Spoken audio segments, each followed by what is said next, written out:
year when we get to look at enrollment projections that, as Rob and his team have said, kind of are the impetus for everything we do in the district. It kind of bases off of this and drives much of the work we do. So we appreciate the great work that he and his team do to get this ready. So we'll have a discussion of that, and then Dr. Joel Perkins will share some information on credit and extracurricular activities and what we currently do, what our practice is there. And then we have set aside some time, if it allows, for us to discuss the redistricting, and then maybe some board governance for a few minutes. So, wow, I feel like I'm reverberating. You are. Not because what I'm saying is important, it's just because there's some time. I tell Sarah to turn off her microphone. Hello, Sarah.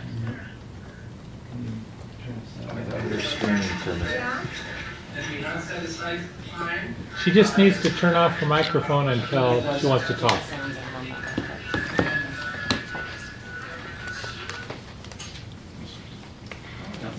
It is delayed a little bit. Yeah. Okay. Oh, that is a long delay. That was a really long. So, by the way, as we get started here, we're excusing Sarah Beeson, Okay, that's and she'll be joining us remotely during study session and board meeting. Thank you for mentioning that. I didn't do so. Rob, we'll turn over to you. Thank you, Superintendent. So one board member said tonight, Jason came bearing gifts. Yes, this is the first gift of the new year. Oh. It's the pre-Christmas gift, post-Thanksgiving gift that, as Superintendent mentioned, is the basis for all of our work now that drives the budget process. Knowing how many students we are planning to serve for next year and where those students are helps inform capital needs, teacher needs, FTEs, and your team, your budget team has the primary responsibility for this work. Jason is our intrepid leader, according to a board member, recent social media post, and I think well-deserved description of Jason. He's talented, he's bright, and we're grateful to have him on our team. He works with Randy, our budget director, and also just want to recognize Steve Reese, our accounting director here, and Robert Boyer, our assistant accounting director, here to support the team. Grateful for them and all they do. And we'll turn the time. Jason's prepared a little slideshow, so he'll start at the back of the book and then move forward.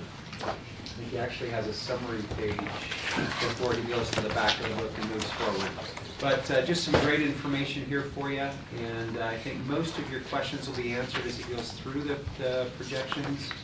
But if you have some, please stop us, and we'll do our best to support and respond. For the public that might be listening in, this is will be available online. We'll update that link if it hasn't been done. It will be after this meeting. And so if you go to the Business Services webpage, on the left-hand side, you can click on Enrollment Projections, and this document will be available to all members of our public. So with that, Jason, take it away. Okay. Thanks, Rob. Yeah, on each slide, or most of the slides, it'll have a page number, not the slide page number, but the page number that corresponds to the book. So if you want to flip there and be able to see it a little clearly, more clearly than what's on the screen. Usually we have a little bit more time, so I'll try and talk really fast, but if you have questions, feel free to... You can take my time. Just take it. Okay. Well, it should be pretty straightforward on this. So new cover here, this is just the title page, and then this is page 3 in the book, so just kind of a quick overview. So our number, our official October 1st number for enrollments on 2021, 83,999. Nice round number. We tried to, which is a big increase. So the year before we had a decrease of about 600 with the COVID year, and this is an increase of just a little over 3,000. So that 3,046 is made up of 2,052 in elementary schools, 1,221 in middle schools, and that includes, in previous years, the 9th graders at Skyridge were considered part of the high school numbers. So that changed there, the 1,221, the negative 246. Some of that is the 9th graders leaving Skyridge. New schools this year, we have Harbor Point Elementary in Saratoga Springs, Crossside Elementary in Vineyard, Parkside Elementary, which was for the consolidation of Geneva, Suncrest, and that little part of Aspen, and then Viewpoint Middle in Lehigh. So our projection for next year is an increase of 975 from this October 1st. So almost 85,000 students projected for October 1st next year, with the corresponding divisions there. So plus 386 for elementary, down a little bit in middle school, and up in high school. And we'll talk about that a lot. There's that bubble we've talked about before, but the biggest classes right now are 8th, 9th, and 10th, and that moving into high school, and the changes there. And we'll talk about birth rate and building and those things. So no new schools opening for next year in our district. So we're going to jump to the back of the book, like Rob said, pages 137 to 140 are the construction growth report that we get from this Ivory Boyer construction database. So the 4 pages there, we have January through December of 19, and then January through December of 20, and then January through August of 20, and January through August of 2021. This is the furthest it goes in 2021, so we want to compare it to last year. And this page just kind of gives the details. Really, where we can see the details are on page 141 and the corresponding pages there.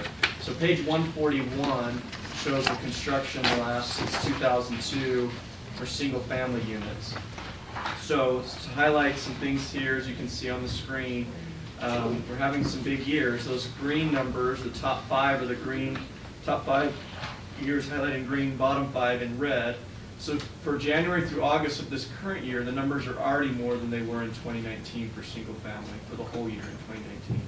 2021 is on pace for over 3,900 units, which would be a new record. The previous one was back in 2006, about 3,800. And January through August of this year is 32% more than January, August of last year.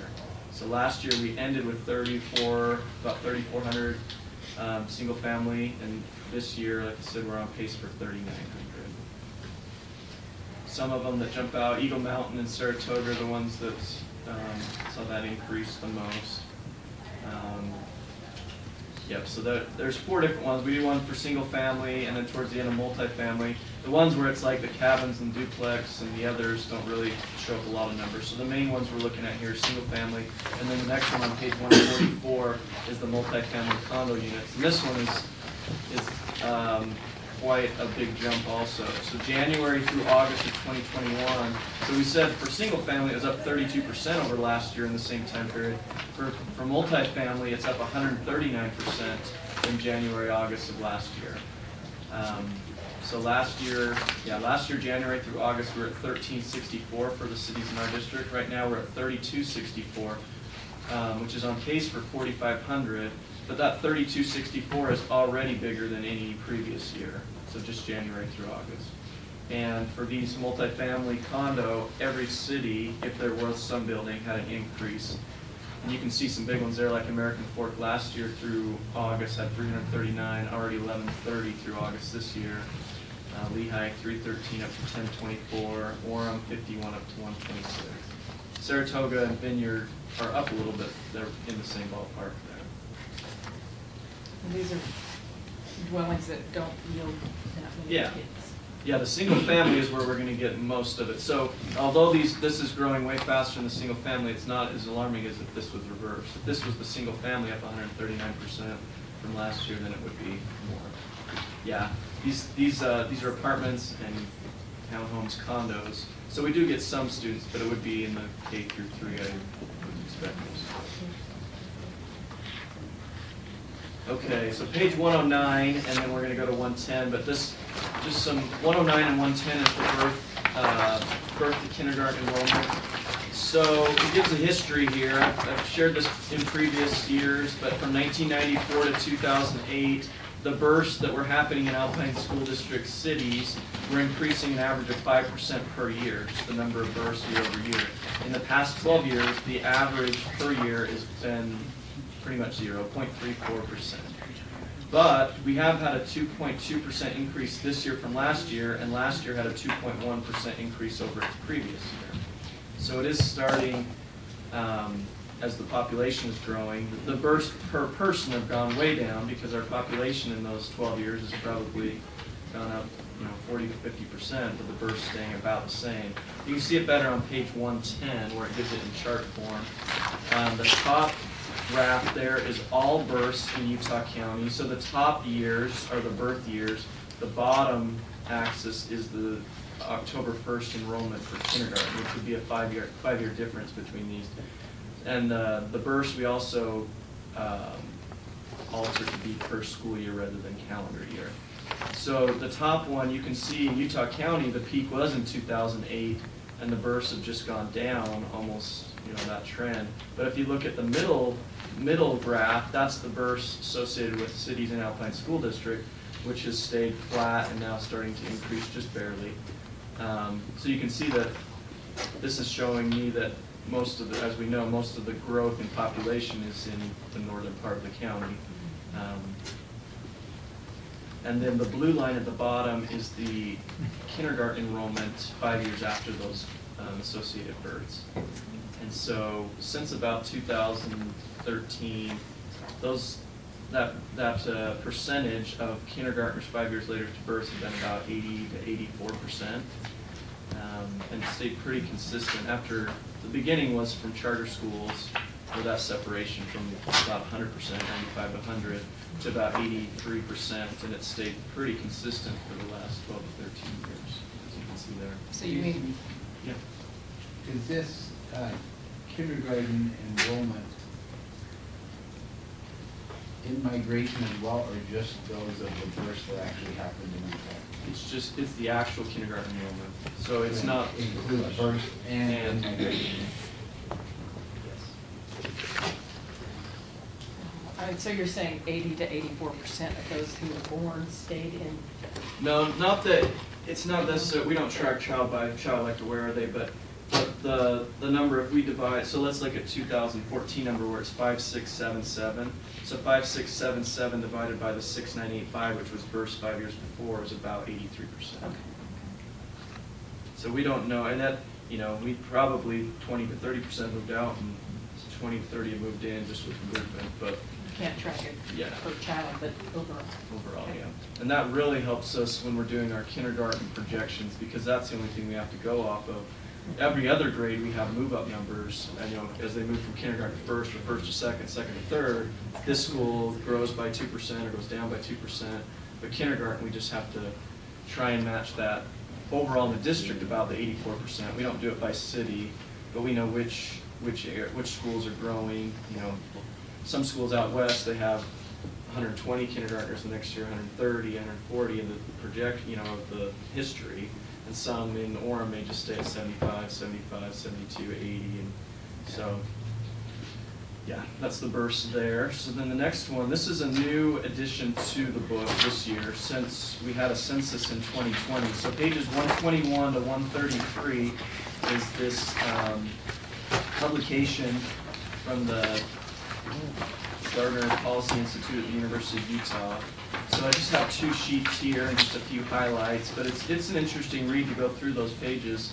You can see on page 121, Utah County, by numbers, Salt Lake County grew the most and Utah County second most. By percentage, it was Wasatch County, then Washington County, then Morgan, then Utah. So Utah was in the top 5 not only for the total, just the number, 142,835 in the 10 years, but also a 27.7% increase.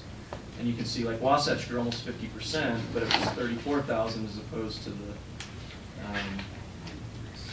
it went from 25 to 34, where Utah County went from 516 to 659. And then there's some cities there, the fastest growing cities by total numbers. Lehigh was number 2 and Eagle Mountain number 5. By percentage, of course, Vineyard was the highest with over almost 9,000% increase from 139 residents to over 12,000. The Saratoga and Eagle Mountain, even though they're already big, then their percent growth was also in the top 5. And there's some good graphs, and on the next page, I think it's page 122, it has the 2 state maps. Interesting there that and look at the percentage, over 56% of the population lives in Salt Lake and Utah counties. And then if you add on Davis and Weber, it's probably close to 75–80% just in those 4 counties there.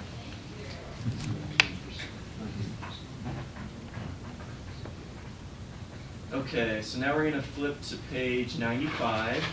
This is one where we've shown this is affected by the birth rate that we went through. So this is the 3-grade total without self-contained students. That's what the SC in the book will stand for, is self-contained. So page 95, you can see that our biggest 3-grade band is 8th to 10th grade, over 20,248.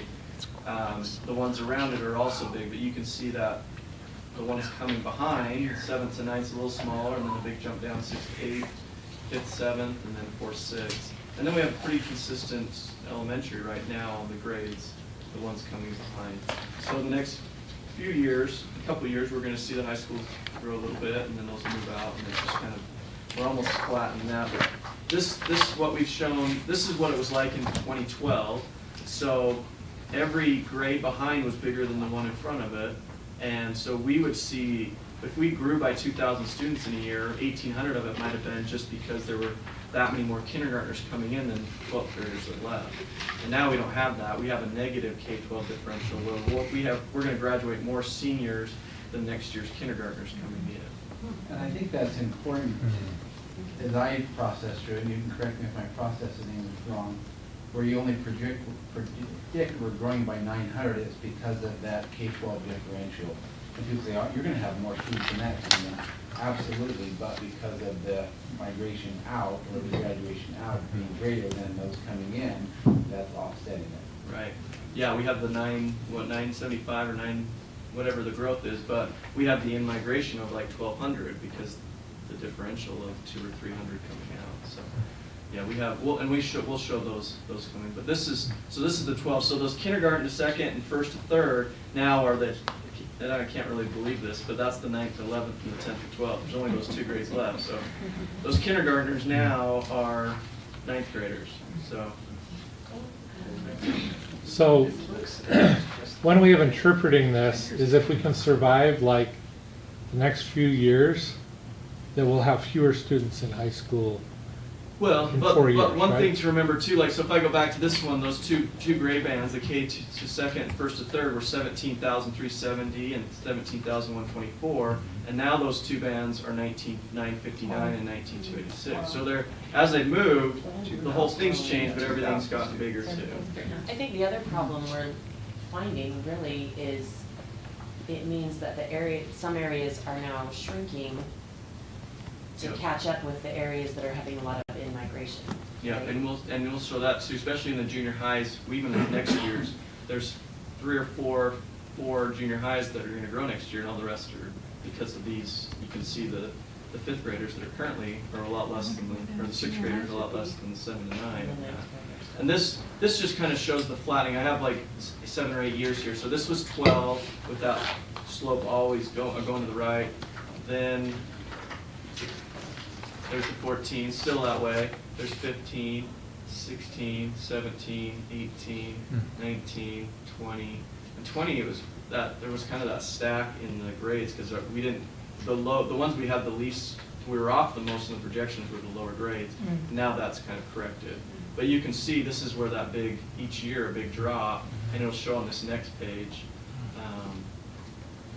Where we have, this is overall the whole district. This is with everybody just moved up. There was no in or out, what would happen, and that's kind of what this is showing. If these 3 grade bands that they're showing, if nobody went in or out, this would show, like next year, instead of having high school students of 19,286, we'd have 19,959, and next year a little bit bigger, and then it would get smaller. So page 96 just shows the totals by every single grade and shows the growth or decline each year and what that cumulative growth is. So that 12-16, which is the cumulative growth there, that's how much smaller the K through 2 band is than the 10 through 12 band on that. And the ones I have, so those ones I have circled, the 541, 684, 631, correspond to the differences between these in the middle where there's the big jumps each year, or jumps down. So these 3 grade totals on page 96, we also do them for every cluster. So we have on 97 and 98, we have Westlake. So you can see Westlake, there's just 1 year where they have a slight decrease if it was just all move up. These are not projection numbers. These are the current students feeding in that system. If nothing moved in and out, right now, the 10th through 12th graders at Eagle Mount, or at Westlake, are at 2,429. If nothing changed, when those kindergarten or second grade were in high school, it'd be 3,000. Now we know, of course, with the growth there, it's not going to be that. It's going to be a lot higher, but this just gives us a tool to see who's in the system and what's happening there. We can see at Cedar Valley, the growth's even more, 731 cumulative growth if nothing moved in or out, nobody moved in or out. Lehigh is one that has some cumulative growth also, but kind of some ups and downs. But then like Sky Ridge, the students coming behind, there would be a decline, not huge. But Lone Peak, we know the Lone Peak area, that the ones that are in elementary there, they probably will end up going to Lone Peak, but they'll also have a bunch of students that move in as those homes turn over. That's kind of the area. Not a lot of elementary, but more junior high, high school. So this just kind of gives another data point to see what the current numbers are in the elementaries. And these, as you look, like let's say the Lone Peak one, you can see that Deerfield, those numbers, Deerfield doesn't have 222 students, but 40% of Deerfield is the 222 students, because 40% of Deerfield feeds into Mountain Ridge, which feeds into Lone Peak that way. Okay, we'll go to page 83. This is the charter school enrollment as reported by the state. These are all the charter schools, which there was no change in the charter schools within our district this year. So we had growth, the charter schools had growth of 204 students this year. Prior growth was 153. And then page 90 gives a better summary of year over year. So 204 is this year's growth, 153 the year before, 15 the year before that. It also gives the growth and decline by school over on each column there. Page 82 is the growth in the 5 biggest districts in the state. I'm sorry to interrupt you. No problem. I'm just going back to that charter school summary. So can you give us your interpretation? Are charter schools helping us with our enrollment peaks, or are they in the wrong places, or how do they affect our enrollment? The one thing I think happened this year is there's some decline at the ones in Vineyard because that new school opened. Parents weren't sending their students to Vineyard at 1,200 students, but then when we opened Trailside, they came back. As you can see at Franklin and Freedom, let's see, I think it's decline of 80 and 26, or is that 80 and plus 18? But overall, there's a decline. I think that Freedom Prep and Vineyard had a decline of 80. And we saw that because the projections for Trailside, there was more students than we projected, especially at Trailside. So I think when like last year there was a new school that opened, but when it did, it had 382, but there was only total growth of 153, so there was a decline, or growth at existing schools went down to 229. So I think in years past we've had some close, 600, 956 growth in those charter schools, but the last 3 years, the average is, probably less than 100 with those, right around 100, 120 or so in the growth year over year of those charter schools. Thank you. I'm just trying to get everyone to look down on this end. There was some discussion about it not happening enough, so we'll just try to keep it moving here. So page 82, this shows the K-12 differential, which we explained before is the 12th graders leaving, kindergartners coming in. So this is according to state numbers. So ours in Alpine had a K-12 differential of minus 189, but you can see this is in the bottom 5 little groupings there. Davis also had a negative K-12, Granite, Jordan, and Canyons. We grew by 3,000 students. Davis grew by about 1,900. Granite went down about 1,500. Jordan grew by about 1,700, and Canyons went down about 200. So a lot to dig in there, and there's some charts throughout that I haven't included in this, but that just show the growth the last 10 years in charters in the districts in comparison. Skipping back to page 63, this section gives some good charts that you probably all remember, but this first page, 63, just gives elementary totals by area. So these areas have been consistent the last 10 or 12 years. It's not necessarily by a high school, but this is Alpine, AF, and Highland area, so it had a growth of 8 students in the elementaries this year.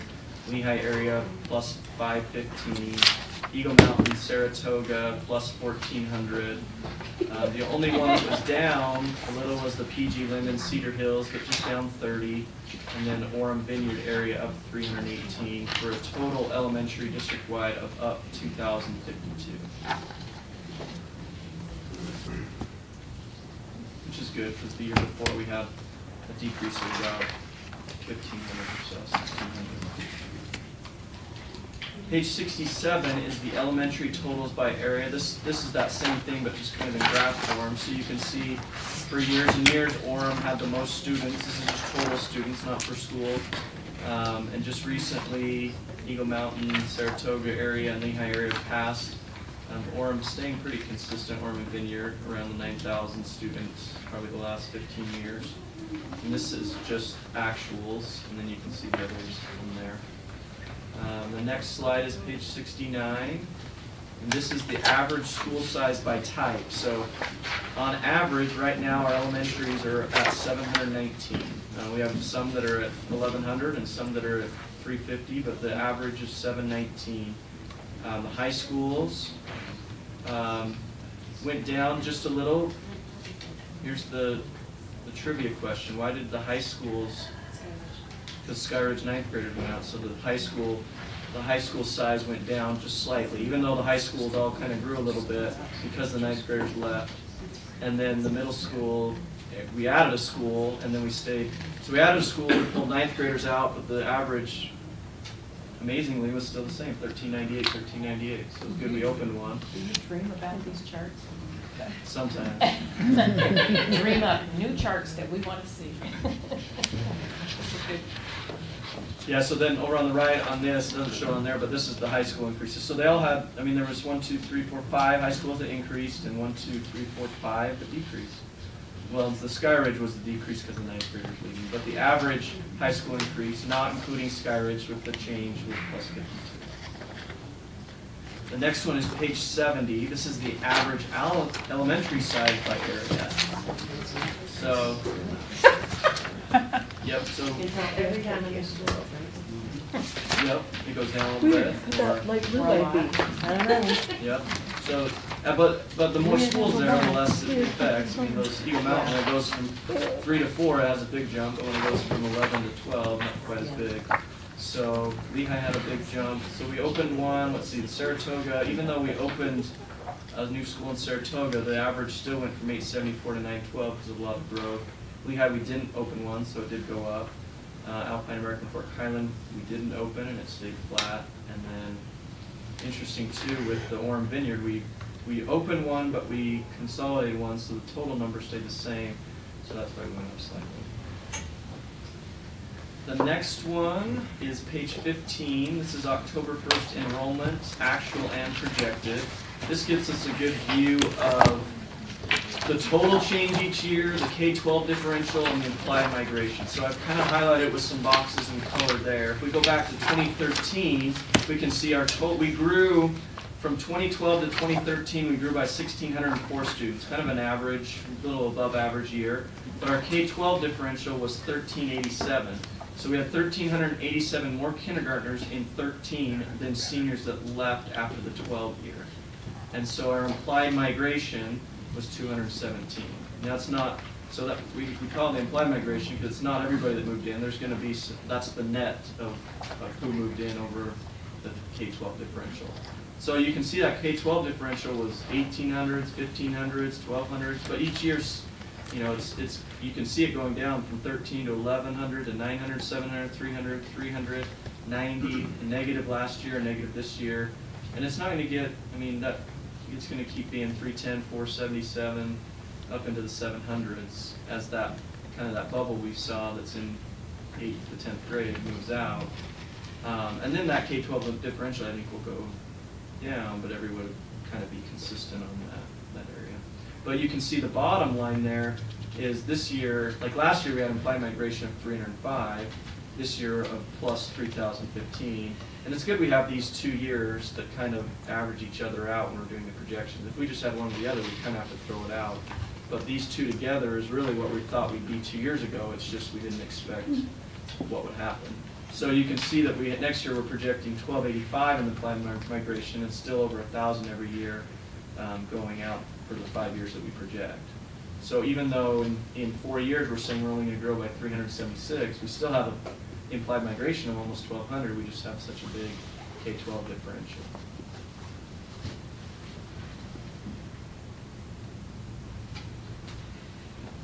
Any questions or anything there? Okay, we'll go to page 16. This is grade growth, which we show each year. So you're going to see your biggest growth. This is in district-wide what happens as the students move from kindergarten to first to second, and so forth. We always have a big jump kindergarten to first. You know, they don't have to send them, or they go to a different type of kindergarten and then they come. So this last year was a big number, but our average, we're saying next year is going to be 225 more kindergartners in first grade. So when we're looking at that, we're trying to get that kindergarten enrollment about 83% to the burst 5 years ago. When we do first grade, we also look back at the burst 6 years ago and try and get it about 88 or 89% has kind of been the average. So we can kind of see what happens there. All the grades in elementary, pretty low growth there, but then we see a big jump again from 6th to 7th, even bigger than the kindergarten to first, and another big jump 9th to 10th, and then a big negative like we're saying. 11th to 12th always has a negative, and then the 12th to kindergarten, the K-12 differential is shown there also. Is the 11th to 12th negative usually kids graduating early, or? Graduating early or dropping out. Don't say that word. Okay. We hope none do that. Choosing another path. Choosing another path. Shoot. The one thing to point out there too is the discussion policy-wise of all-day kindergarten. Right now with an optional kindergarten, that creates some of the phenomena you see here with parents not sending their kids in K, but then bringing them for first grade. So with that policy discussion by our legislature, that may affect the number of students that we will have choose to enroll in kindergarten. And so that's something, again, over time, we'll gather that data, refine the projections. Do you think it'll go up or down? I think that'll go up. So I think the jump from K to first will mitigate or will temper a little bit over time. Be interesting to see how that plays out. All right, pages 22 and 23. This gets into where 22 to 31, I think, or 20 to 31 shows, 20 and 21 show the current year, 22 and 23 show next year's projections, by grade, by school. So I've highlighted a few. This is a good one because there's only 3 elementaries that kind of jump out enrollment-wise. That's Black Ridge, Brookhaven, and Mountain Trails being up in, the Brookhaven's not in the 1200s like those other two, but the highest growth, 143 that we're projecting from this year to next. There's some other ones with some big growth, but if we look down at Thunder Ridge, it's going to grow. We're projecting by 106, but still it's around the 1,000 range. So it's got small enough before, but growing again. Junior highs all look good. So this is what I was saying before. If you look over in the junior highs with those graphs at the end, the heat graphs, you can see most of those have some big negatives. American Fork, Canyon View, Mountain Ridge, Oak Canyon, Orem, Pleasant Grove, Timberline, all negatives. And then the ones you'd expect, Lake Mountain, Lake Ridge because of Vineyard, Lehigh, and then Viewpoint, Vista, and Willow Creek, some slight increases. But still, the biggest school projecting next year, Willow Creek at 1680. Some concerns with the high school numbers. Cedar Valley, we're projecting to grow by another 312 this year, next year, so almost to 3,000 students. And Westlake, 2,600, which is all right for them. But you can see also, I've said the junior highs going down 193 in total, and the high school's up 782 with that. group of students that's moving from ninth to. Is that bubble more pronounced out there?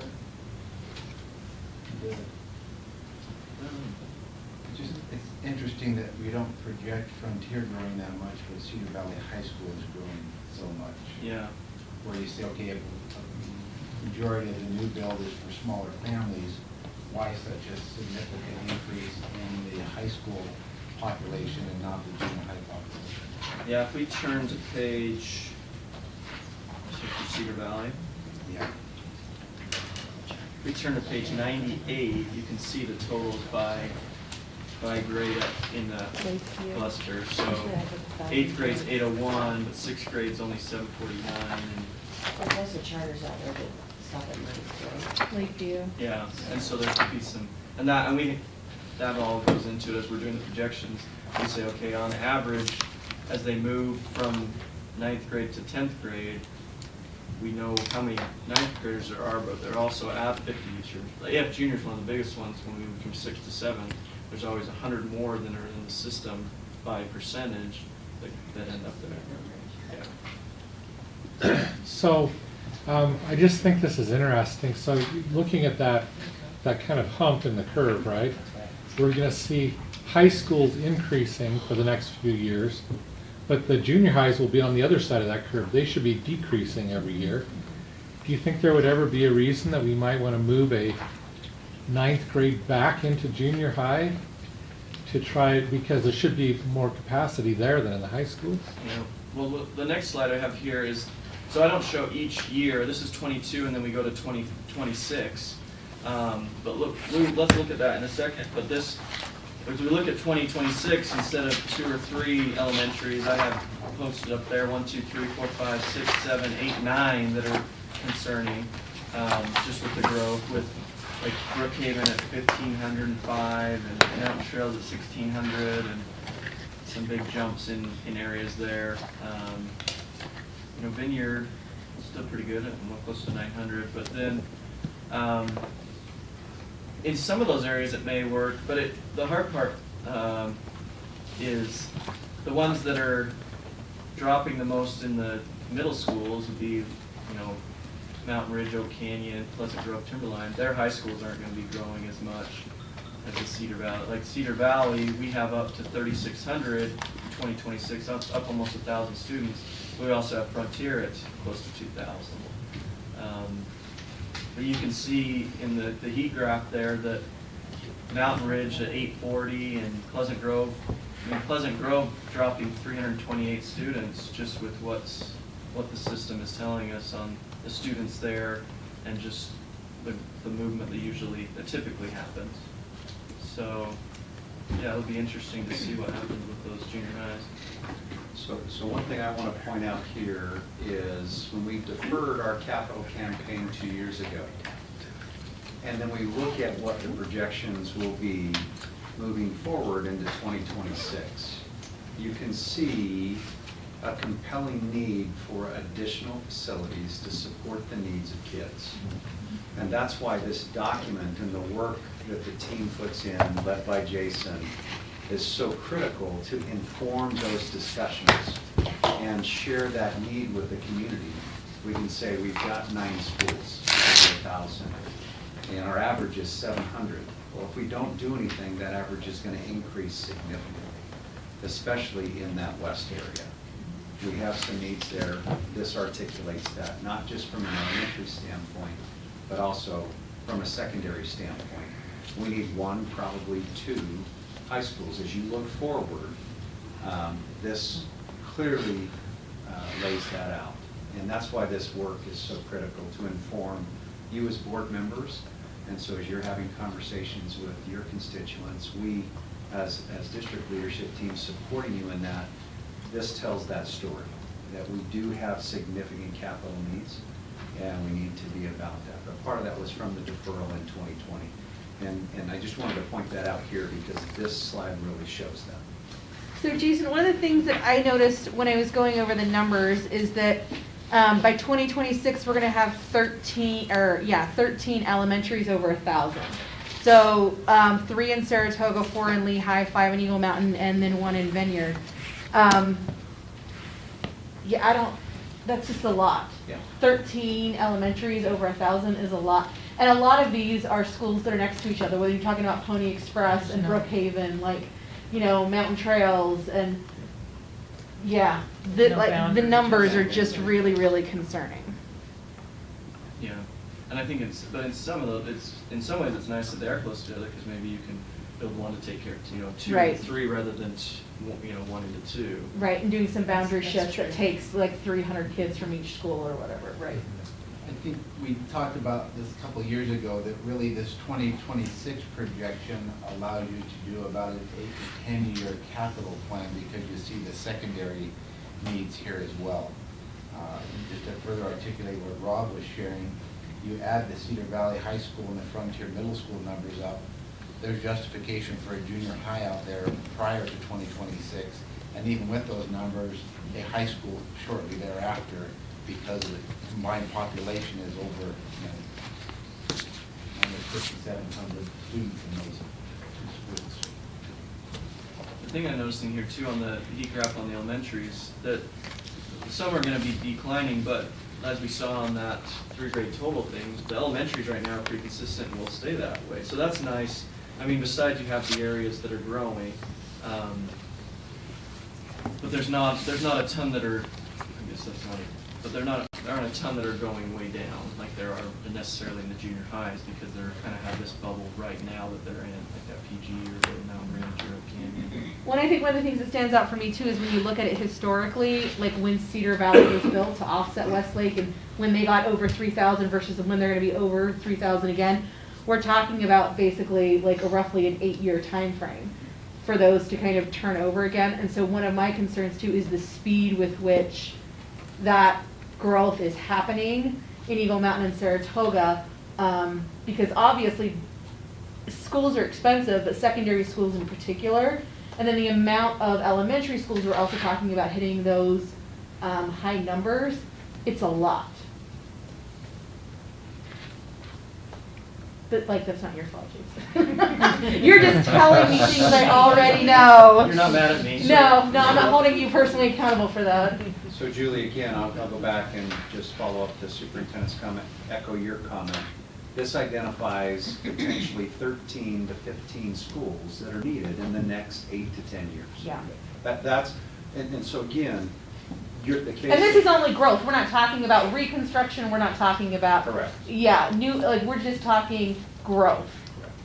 And so we boundaried, we've paused for 2 years, we've consolidated, we'll continue to look at those things, but this helps inform those capital campaigns moving forward on where our needs are and what we need to ask our public to support. All right, next slide is page 35. This is just the feeder flow chart. That's just circled some changes with, mainly with viewpoint opening and the change that we had junior. This shows page 37 through 45 or so, just shows by feeder school the number of students in each of the 3 areas.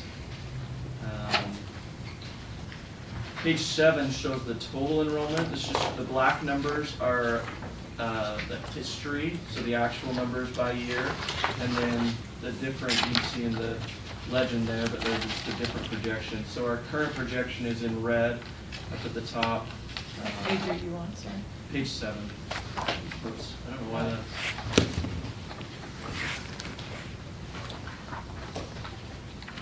There we go. So the red numbers showing, as you can see, the biggest changes have been the last 2 years, where it hasn't really, 2 years where it hasn't really stayed consistent on some type of natural curve. So we're trying to deal with that in the projections and do the best we can on those. Page 10 and 11 just show, if you want to look just at high schools, what their actual growth or decline was and what their projection is the next 5 years. You can see Pleasant Grove down, Sky Ridge pretty flat, Timpanogos pretty flat, Westlake a big jump, American Fork, so you can see those there, Cedar Valley a big jump. And this last slide is not in the book, but this just shows kind of the history of the October 1 actuals versus prior year projections. we were on a pretty good streak of being about 0.5, 0.5%. The last few years, we've changed that a little bit, about 2% error. The last 2 years, negative 2.26 and positive 2.49. But if we look historically over the last 5 years and 10 years, the average has been about, still about that, about 0.2 or 0.1 if you're taking the difference between whether it's plus or minus, the absolute value about 1%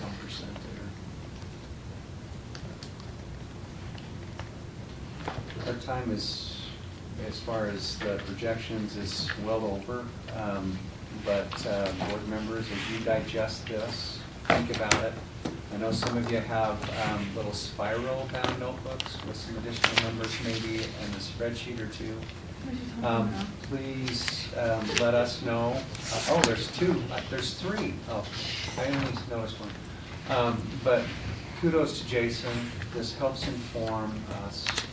He does a great job. This document is just so important to everything that we do. And it's not perfect, but it is a good tool to inform decisions. And so thanks to Jason, Randy, our budget team, and thanks to you for taking a look at it. And for our public, if there's additional questions they have, we'd love to sit down and share with them this information. So with that, Superintendent. So next year, can you put more girls on the cover? You betcha. This year's on the small boys. Absolutely. You bet. 4 to 5, we're down 1. Okay. That's pretty close. Yeah, yeah. See how it's reflective of the total population as well in kindergarten and the in-migration. Okay, thank you, appreciate that. We will continue to look and study and learn from this document. Dr. Perkins. I'm up right now. Okay. Knowing that I was following our amazing business team, I've tried to include as many numbers as possible in my presentation. You'll find that they are somewhat lacking, however. So as soon as John has this up, specifically what we're talking about, or what we want to look at, is explain the current options for extracurricular credit. So we have some activities, extracurricular activities in our district in which we provide credit options towards graduation. So I want to talk through, if I can, those two options. The first is general elective credit. Now, credits towards graduation, there are 9.5 credits that fall into the general elective category. Students outside of the traditional day, under the direction of their principal and appropriately certified ASD teacher, can be eligible to receive up to a total of 1 maximum credit in the general elective category for extracurricular. This has to be in addition to the activities of the class. So if we have a debate class, student participates in the debate class, if they are in an additional 30 hours of supervised participation, then they are eligible for 0.25 credits in debate. Same would apply for theater. If you're in a drama 2 class, but you're also in the play, your play rehearsals, if they add up to 30 hours, could be, you could then be able to receive 0.25 credits of general elective credit.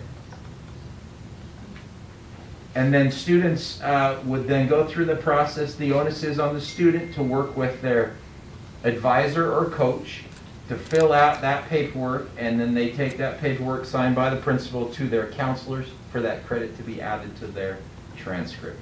Do kids know this? Yes. I would say it's the knowledge of it varies a little bit school to school, but this happens on a very regular basis. And I believe, for the most part, kids know, but we certainly can do a better job of communicating that. Yes? The P grade, I mean passing? Is that- Oh, they don't receive a letter grade, they receive a P on their transcript. Okay. Any questions about general elective credit? Okay, so the other area that we see this happen extensively is with regards to PE credits. Mark, I don't mean to turn my back to you, sorry.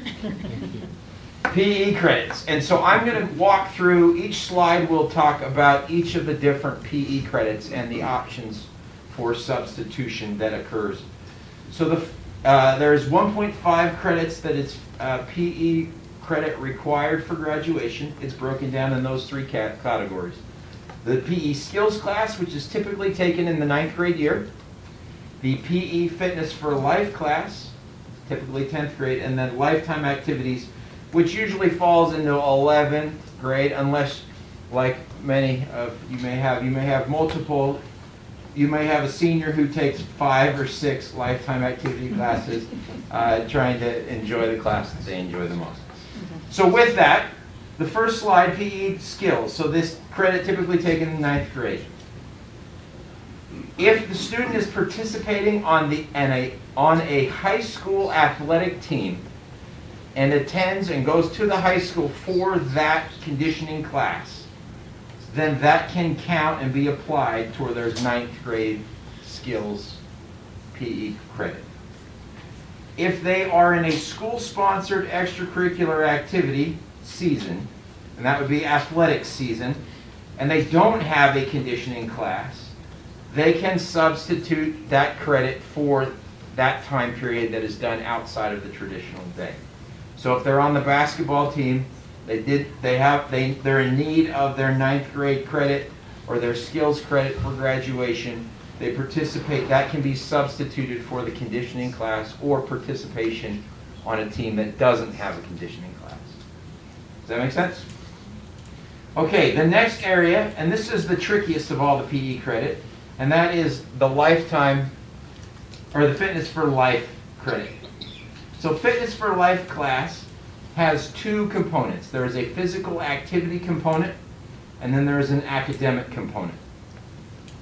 This one is not just one that we substitute at will. In order for a student to participate or to receive this credit through an extracurricular option, they would participate in the conditioning class, and then they would, this year we've consolidated all of the efforts that were happening at many schools, and this year we have an East Shore class that is the PE Fitness Academic Only class. They receive the sign-up information from their counselor. It's free of charge. They complete that class, and that paired with the physical activity portion of the conditioning class or participation in a program will count and award them credit for fitness for life. Questions on that one? Example. An example would be, and we'll use basketball. If the student doesn't sign up for the Fitness for Life class, but they play on the basketball team and they're in the basketball conditioning class, they work with their counselor. They can go online, complete the academic side of that East Shore course. So they complete that PE Fitness Academic Only, and then their coach will sign off on the physical activity component in the conditioning class. Okay. Then they can receive that credit on their transcript instead of the conditioning credit, which is general level. Joel, I have a clarifying question. Yes. So when you talked about the school-sponsored extracurricular with no conditioning, Yes. does that school-sponsored mean it has to be like a UHSAA thing? Or can it be like mountain biking and ultimate frisbee they're more clubs and not sports necessarily? No, currently we're talking about the school-sponsored activities. So mountain biking, while it is an activity that's a club, the competition side, the pedaling side outside is not sponsored by the school under the direction of an ASD teacher. So it does not fall in this category. Okay. But it does fall in another category that we're going to talk about in the next slide. Okay. Told you, fairly complicated. That's the lifetime activities. So lifetime activities has a little bit more flexibility here. This is, again, 0.5 credits of PE. And this can happen with... Can I jump back to the last one real quick? Uh-huh. So is that one also a 0.25 per season? Or is that the whole 0.5 No, because this they got is the the academic point. side and the regular? That's correct. That is Okay. the semester's credit, 0.5 credit. Okay. Because I know for the one we're gonna jump to, it's 0.25 per season, not a 0.5. Does that make sense? So that's why I was asking about, but I guess No, the conditioning one you we're have the talking whole about is the semester. very first one, which is the general elective one. It's the limit of the 0.25. Okay. Sorry. Okay. Howard, I have like 6 numbers in this presentation and it's much more confusing. Sorry, my job, the presentation, clearly. So does marching band fill in this? Marching band is the only one that qualifies in this one. Marching band and the athletic programs. Okay, so marching band students can do the East Shore packet and receive that credit. And then the last one is the lifetime activities credit. So this one they can receive for participation in an extracurricular season that has no conditioning class. They can be substituted for this 0.5 as well. So you can, a student may feasibly, from participation in 2 years of extracurricular classes or extracurricular activities, athletics, could waive their 9th grade skills class 1 year, 0.5, and then they could waive also the 0.5 from lifetime activities. But they still have to complete their Fitness for Life class. The academic portion. Yes. But then they would need 3 seasons to complete that. So what about something like dance Great or question. skiing? Because, you know, there are kids who spend every single night. And definitely we would And say go those to are a lot of lifetime competitions. activities, much like our mountain biking as well. Okay, I have another question. So I'm confused, because you said 3 seasons could possibly do all 3. In the past, we've only given a quarter credit per season for pretty much all of those activities.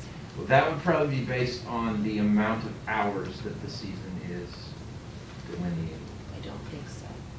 Okay, you'll have to give me some specifics and I'll take Okay. it further. Okay. At least what I've been told with my kids, because my kids have all done this, they've all been given 1 season equals a quarter credit, not a half credit. Were they receiving PE? Well, let's talk later.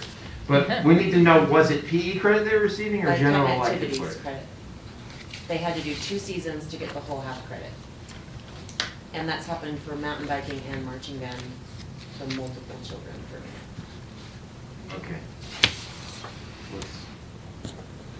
I'm gonna need to talk through that. That doesn't make sense with my understanding of our credit guide. Okay. So let me explain this last program and then we can maybe circle back.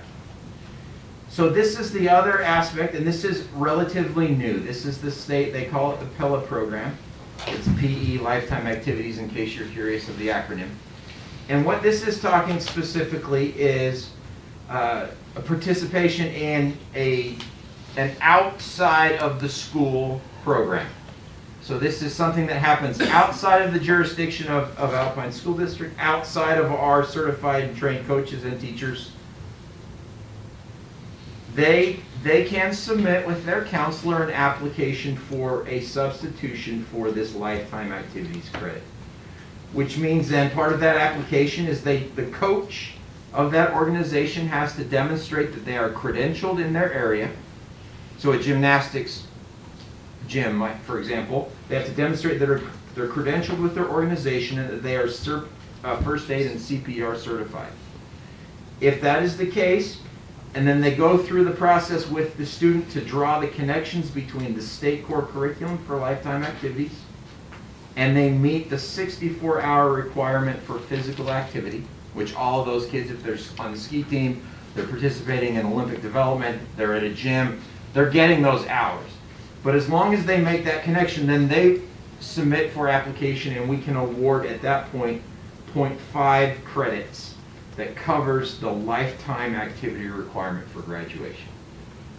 So that's the limitation. So Amber, I'm a little confused on your situation because they can only receive 0.5 for the lifetime and then 0.5 for the skills. Extracurricular mountain bike team, 0.25. So extracurricular mountain bike team, 0.25. Extracurricular mountain bike team, 0.25. I also, which maybe that's because, maybe they gave him general ed credit and that's why. Maybe that's why I'm confused. Maybe that's why. Okay. Sorry. I was No, we're good. confused. I'll look at it some more. Meaning PE versus general ed. Right. Yes. There are the Maybe two it said different he got- areas. Maybe he got general ed credit instead. And that's limited to one for their entire high school, so it could be the .25, .25, .25 because of that. Okay, maybe that's it. Okay, sorry. I'm just trying to understand. You're because good. People It's, ask me it about is this a little lot. bit confusing, so that's why I'm here. What questions do you have? John, you can go to the last slide. I think it simply says, this is an ongoing topic, or will be an ongoing study topic for our teaching and learning committee. But I am happy to entertain questions or write some things down that you would like us to investigate further. So Joel, just a couple of quick questions. When it talks to up to 1.0 maximum credit from extracurriculars for like the gen ed credit, is the limit on the 1.0 us or the state? Who limits the 1.0? That's a good question that I don't know the answer to. Because sometimes I want to blame other people and sometimes it's us. And so I'm just curious, like, is there flexibility with that? Like, can we go up to 1.5 or even 2 in gen ed credit? And is it our restriction that's saying it's 1.0, or is it the state, or is it in state code somewhere? I'm just curious as to if there's additional flexibility we can put in there for options. Okay, that's a great thing for us to look at in our committee, and we can report back. Okay, great, thanks. Other questions? So I guess the general purpose is to allow students to maximize their high school experience by counting their extracurriculars and freeing up their schedule to do other things? Yes. And an overstated example might be, we have some students that participate in the Olympic development program. And because of that, they have to reduce their schedule at the school so that they can meet the fulfillments of their preparations for the Olympic programs. But then it seems a little bit silly for us to say, but no, you have to take PE from us. You can't graduate because. Right, and so this allows greater flexibility to meet the individual needs of students. I also have a question. I mean, I know that these are all very PE specific. Are there options where we would look at expanding extracurricular credit, whether it is, hey, I've got a kid who's an entrepreneur who started a business, we're going to give him 1.0 in business management or whatever. Have we looked at expanding this beyond PE? Currently, we have nothing in place to do that, but we are having those discussions, and I hope that would be one of the discussions we'll have in our committee. Okay. Great question. And how long has this been in place, and is it's evolving? So Just the timeline-wise. state allowing us to award credit if the student goes through that Pella process is relatively new. I would say it's probably within the last 3 years. I think we're in the third year of the pilot, if I remember correctly. So there is a movement that direction. That was not something that was done very long ago. It has always been our people have to award the credit because of the accreditation. And then why do we, sorry, I have a lot of questions about this. Why do we award a P instead of a grade? I'm just curious as to if there are kids who maybe would turn down this opportunity because they worry about it impacting, like when they go to apply to college and it shows that they have a P instead of a letter grade. And is that something that we are willing to change, or is that once again like a state requirement, we can only give them like a P for passing? I believe that is our requirement that we put in place. So I would love to see us change that. Okay? I think it could be difficult depending upon the Grading activity. becomes very Because complicated. if the activity is being Pretty supervised by subjective. more of like an outside entity, then how do you determine what the? Well, if we're really talking about knowledge, skills, and dispositions, if the kid is shown that they have the skill set, they've put in the time frame, they've done the play performance, they've whatever. To me, if the goal is really to get them to knowledge, skills, and dispositions, they've shown that that they've mastered the content, which is what we're really looking for. And so to me, that is then you have successfully completed the class and earned an A. Right, I would love to also, I would like to second the idea of having us look into having this not just be a PE thing. Because I think there are a lot of students that are participating in a lot of extracurricular opportunities that, like, I mean, I have neighbors whose daughters dance, 3 hours a day, year round. They really do not need to take PE. I mean, I just feel like they're learning those skills with the dance class they're taking or whatever, but right now there's not really an option for them to get credit. Some of them may, homeschool for PE or whatever and go that way to earn the credit. But it seems like, I know we have fine arts groups, we have, there's a lot of outside opportunities for kids that then they have to take that over at high school to graduate. And it seems like we could partner with our communities and our groups better. Great comment. We will definitely get that on our list of to explore.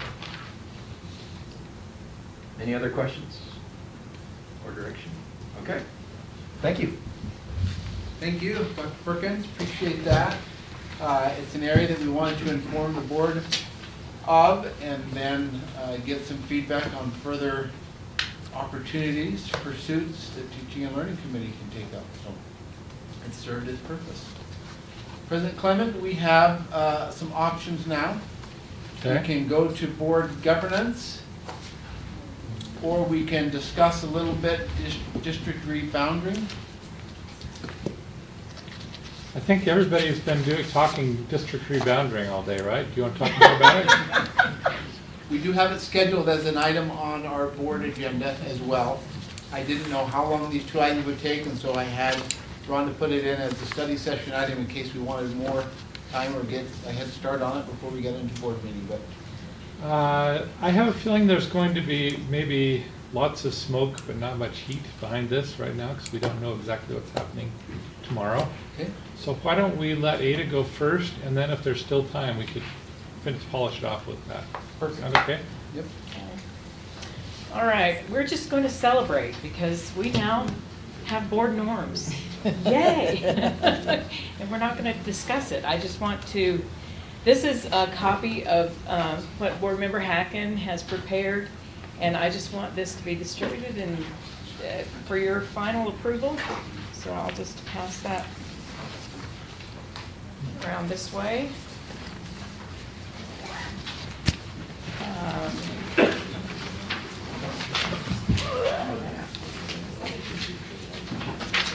We narrowed it down to 10 board norms, and you now have a copy of them, so that's great. Did you guys get them? Do you care? I made about Dying to have 15 one. copies, I think.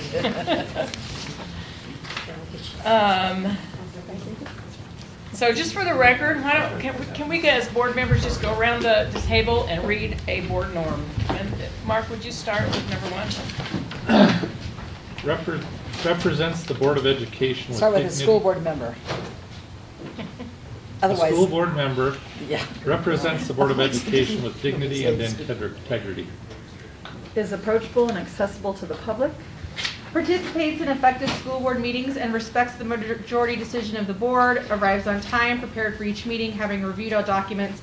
Honors the rules which keep meetings focused, transparent, orderly, and fair. Helps create a respectful environment for free expression of ideas, concerns, and questions. Number 4, honors the professional roles of district administration and staff. Is responsible for fulfilling assignments. Strictly adheres to open meeting requirements which ensure transparency and access. Board members strictly adhere to rules and expectations of confidentiality in closed sessions and other settings. Number 8, remembers the importance of equity in education across the district and makes decisions based on the question, what is best for students? Number 9, addresses concerns with others in a respectful manner, assuming good intent and involving board leadership when necessary. Number 10, strives for continuous improvement through self-correction and professional development. So, yay, I just wanted to celebrate that it's on paper. And if you have any further comments on that, send them to Sarah, who's the And I'll retype it. Sarah. Yeah. I have a small piece of feedback. I would Okay, prefer, what number? No. Oh. I would prefer bullet points versus numbers. Oh, okay. Just as a little, because Okay. it flows, I think, better the school board member Okay, okay. instead of number 1. I think Okay. it's just bullet points, but Okay. little things for me. No Any other problem. comments? Anything that stands out to you? I'm glad we finished. Woo-hoo. Yes. We pushed through, and it was kind of difficult, but I think together our skills came together and we got it done. So I just wanted to say thank you for that. I was going to quote from, does anybody have their board governance book with them? I do. Because I came away without mine. Because I wanted to quote from it. This is on page 137. And it just sounded so familiar. I just thought I'd read it. A number of years ago at a workshop, a newly elected trustee asked, "When do we get to just talk as a board?" It seems to me that we never get to really discuss things together. We are so agenda-driven. Does that sound familiar? There was a shaking of heads, affirmations from other trustees in the room, both veteran and rookie. This was similar to another trustee observation. Our problem is we never get to relax and just talk through an issue. We don't have conversations that allow us to really learn where each of us is coming from. It says, this is a frustration that is felt in boardrooms across the country. Due to open meeting laws, boards rarely have an opportunity to have informal, candid discussions with each other as a team. This becomes a significant issue when thinking about how to build a cohesive, unified board, so essential to effective governance. How can a board be expected to build a governance team if members cannot talk openly together, sharing ideas and visions? How can the board table be safe for different and conflicting ideas when meeting in a glass house with so many people watching and some with very large rocks? So anyway, I just wanted to point out that it goes on to talk about what they call a discussion meeting as something that boards can have. And I think that our work session that we had recently is very similar to what they were talking about, and it was a needed discussion. But I just wanted to point out that we can have discussion meetings where they're not so much agenda driven, but we're free to discuss things like our moral imperative, and do we really believe that all students can learn at high levels, and what does that mean? It's where we can have kind of philosophical discussions. I know that some boards, when they do things like discussing direction and vision and philosophical questions, they hire a facilitator to kind of run that whole thing. I don't know if there's a history of that in this board. I don't know of that. Have you ever hired a facilitator? Other than the staff. Okay. We did have an OC White come in for the what counts process, facilitated, so we have had a couple instances where that's occurred. I don't know if we hired them. I think they were invited to come and did so, whether through USBA or something like that. So USBA has resources. I think mostly like was that. one of the USBA officers at the time, if I remember. Okay. Anyway, I just wanted to put that out there as a thing that is real and a need that is real, that we can do something about. It's possible to do that, and still, they would have to be publicly noticed meetings, but they wouldn't necessarily be agenda-driven. They'd be more topic-driven, but and maybe we'd want to call it board development or board training, but there is that possibility of doing that. And just to wrap up, I just wanted to make sure that you are all aware of the USB online presentation, which is tomorrow night at 7 p.m. from Ben Leishman. Do you want to talk about that for a minute? It's the update on the USB equity funding study. Funding equity study. Ben will share some information. It should be, I think, very informative. If you do have time, I think it would be worth your while to listen in. He'll do a report as part of the State Board of Education's meeting, I believe. Will we be emailed a link to that through USB? I think sent the it out link already. was- It's already yeah, there? The link was Okay. sent to you. So if you Okay. don't have it, we can get it back to you.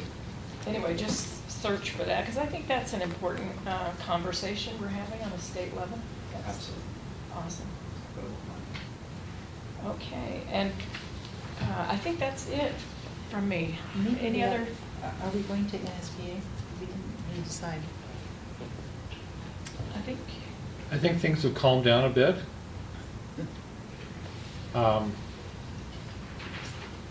Let's see, I think it's us mostly, and Amber, was Amber going? No, Amber was not.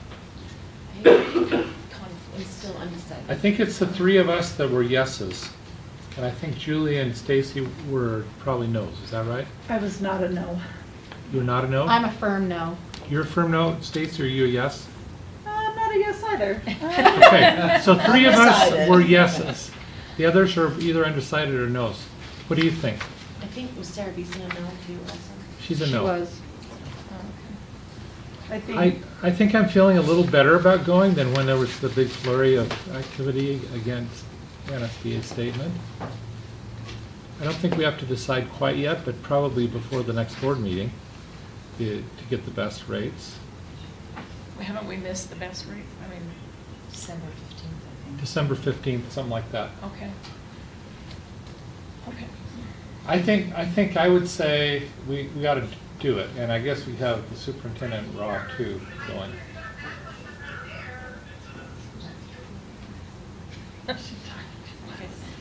So what, so I'm a yes. What do you guys? We're yeses. I'm still a yes. You're still yes? I think we ought to go ahead and do it. So. Okay.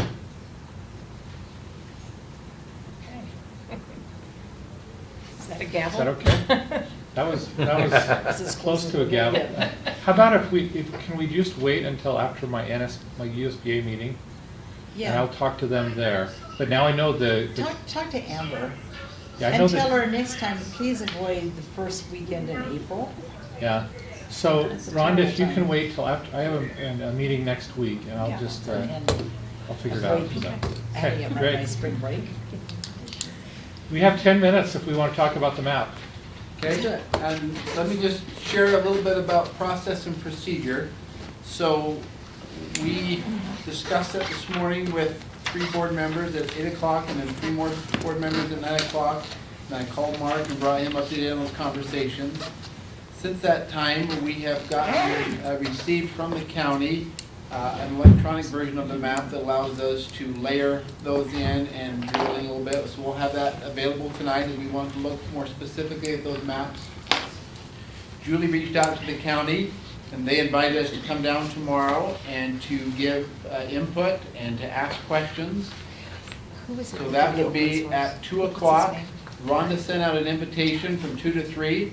That was just an hour marking because it'll probably take longer than that. So that was a hopeful calendar invite. I will change the time. Yeah. I wondered about that. I was like, I mean, So- okay. I was being Very optimistic for optimistic. all of you. I imagine it may take a little bit longer than that, but Can I ask a question about that meeting? Is that then an open meeting so we're all able to attend, or are we assigning specific board members to attend? we are not required to notice that and treat it as an open public meeting or with the quorum of the board, because no decision will be made, and they invited us to Okay, participate. because we're not the decision makers. We're not the in body this. meeting. And we won't be Okay. making a decision then. We will be asking questions, receiving information, giving thoughts and ideas and suggestions. Well, Amber, you should definitely go because you are the map guru, so. So as the map guru, Amber, how can we come prepared to that meeting tomorrow? I don't know. My thoughts, I don't know what we're talking Well, about. and I'm doing. It's not my meeting. I emailed, I So- mean, I texted you my concern, that we kind of look at our schools that are highly impacted, kind of at-risk schools as ones that we don't want split into 4 pieces. I don't think that's even That's not even a possibility. a possibility with the current. That was an exaggeration. Right, but I mean, but we do have schools that are split into multiple sections, and I don't think any of our schools should be split into more than 2 areas if we can avoid And one of the hard things in particular is that school boundaries change pretty fluidly. Precinct boundaries don't. And so we really have to work within the constraints that are given to us by the county, who works in the constraints given to them by the state and the feds and the Census Bureau. So there's a just like when we look at things and it's more complicated than that, it's the same concept for the city. It's just more like there's a lot of pieces to it. And they did tell us they're also trying to match our boundaries to the Senate and House seats, which is also problematic. But my big question, as I've been looking at these maps all day today that they've given us, they don't follow precinct lines in many places. And so I don't know, if we don't have to follow precinct lines, then I would just assume we follow school boundaries as closely as possible. But if it has to follow precinct lines, then there's multiple places in these maps that I need clarification from the county on what, like, are they gonna change the precinct lines and they're, you know, I don't know, because there's a lot of places on these maps that don't follow the It's not precinct boundaries. And that's the whole point of the discussion, is to go in and say, well, what about this, what about this, what about this, and actually try and find solutions. So my suggestion was tonight in our discussion, action, I do not think we're ready for action. We would surface those questions that we want to make sure we get addressed tomorrow with the county. Once those, and then we go to that meeting, address those questions, board members can deliberate on that, and then next Monday, we're scheduled at 2:30, Rhonda? 2 o'clock? 2 o'clock. 2 o'clock, I blocked it out 2 to 4. okay. Which I also think It is shouldn't optimistic, have, we shouldn't have to take 2 hours for that. But we need to give a recommendation to the county by the end of day on Monday on what map is our preferred option. So tonight, in board meeting, it would be good to discuss what are those talking points, what are the questions, what are the suggestions that we have, so that we're prepared to go into that meeting tomorrow to get those questions answered, and then take it from there. So we are meeting Monday at 2 then? We have that scheduled, or Okay. Oh, I'm sorry, I thought you meant the meeting tomorrow. That's 2. The board meeting on Monday is 2:30. Okay. Yeah, 2:30. 2:30. And that's in person? Here in the Okay. boardroom. The one tomorrow is at the city county building? I had I one mean, other Utah question. County Utah County Building, Building, yeah. I was thinking about Center Street. our conversation this morning. Is the census data, you talked about the blocks, meaning that they're blocks of population numbers, and we have to move those blocks around. Is that what you were indicating? From with my your understanding, like the conversation? Census Bureau has drawn blocks just like, and they have to work the precinct boundaries within those. That's So my it's understanding. kind of like a puzzle where you're Yeah, moving that's my those understanding of blocks, it, yeah. And the population assigned to that block is, a definite number, so we have to work within those Yeah. blocks, okay. We have plus or minus 5% is the threshold for Right. So it would be good to, by the end of our discussion and board meeting, have some clarity on what we want answered by the county. Okay. We That can do seem that. reasonable? Yeah. Okay. Thank you. From the time by. So no matter what we do. So one we of us will is gonna now, lose a seat, and then in Saratoga, you will. adjourn to eat dinner and come back at 6 o'clock for a board meeting. Okay. So there's no plan, other than you are not safe. Hey, board members, I If you shared get the reelected. Next year.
Welcome to board meeting tonight. We're so grateful to have the Mountain Ridge Junior High Jazz Band here performing for us tonight. My name's Amber Bonner. I'll be conducting the board meeting tonight. First, we're going to begin with a Pledge of Allegiance and a reverence. Cedar Hills Boy Scout Troop 100 is going to be providing that for us. William Johnston will do the pledge, and then Lincoln Young will provide the reverence.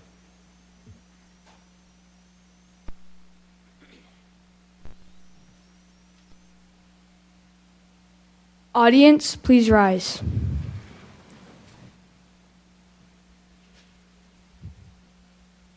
Repeat the Pledge of Allegiance after me. I pledge allegiance to the flag of the United States of America and to the republic for which it stands, one nation, under God, indivisible, with liberty and justice for all.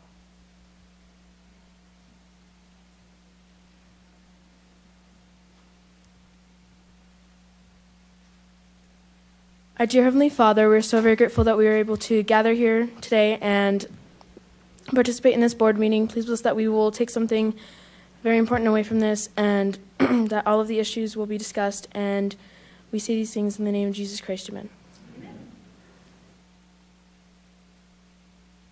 Thank you, William and Lincoln.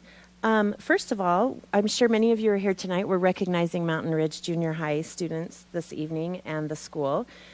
So we are going to call up Principal Dave Maurer to go ahead and start us off with recognizing some students at Mountain Ridge.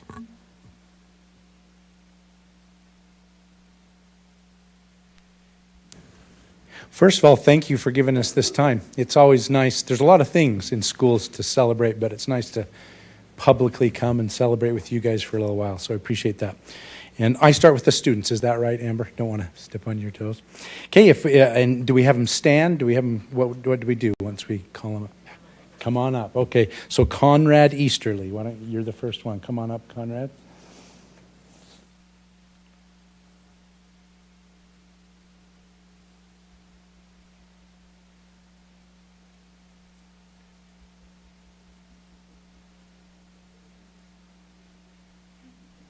Conrad, I would be so horrified. Good for you, buddy. All right, each of these students, we did get the input from some teachers. This mainly comes from Mrs. Tyler, some of this information. Conrad is always kind and respectful to teachers and his fellow classmates. He offers to help other students if they need it, loaning pencils and helping them with instructions. He cleans up not only his own area, but also areas around him that need cleaning. If he sees that something needs done, he does it. He's an amazing student who really deserves an award. So congratulations, Conrad.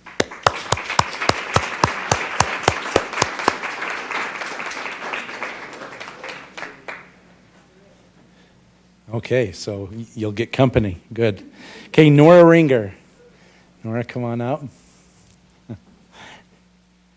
Okay, and Nora, this mainly comes from Mr. Bateman. Nora is an example of resilience, one of our school values. She has a growth mindset and is willing to take risks by being the only girl in beginning percussion. I had a daughter that was the only girl in percussion too at Mountain Ridge, so good for you, Nora. I'm so proud of her for being willing to get out of her comfort zone and do something she likes, plus she is becoming a great percussionist. Congratulations, Nora.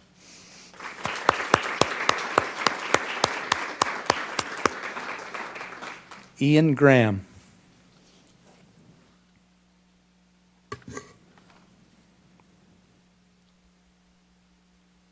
Okay, this mainly comes from Mrs. Niddle. Ian is an amazing asset to have in the school and class. He represents community daily, and he collaborates and communicates and supports his classmates. Ian is patient and kind as he helps others who do not have the same level of understanding that he does. Ian is my spell check and my post-spell check. So good for you. He is willing and able to support me as his teacher, and I miss uploading a key or a copy of an assignment, and he patiently waits and helps me get it fixed. I am grateful to have Ian as a student and a member of our class and our community at Mountain Ridge. Congratulations, Ian.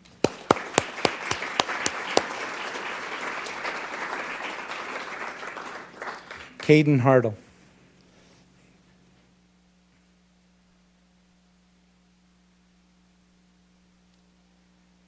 Caden, this mainly comes from Mr. Powell. Caden has shown immense amounts of integrity in class. He is a model student.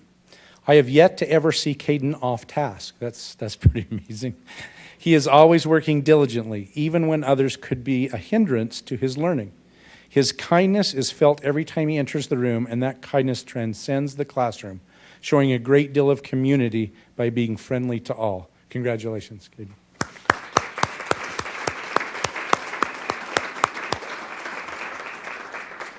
Libby Gardner. Make room for her, guys, if you would. This comes from Mrs. Tuttle.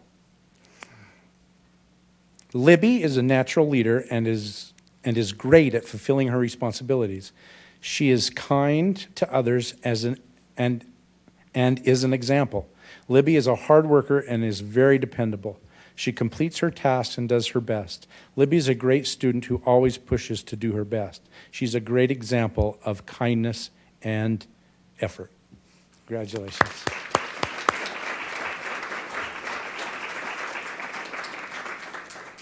Sophie Arnold.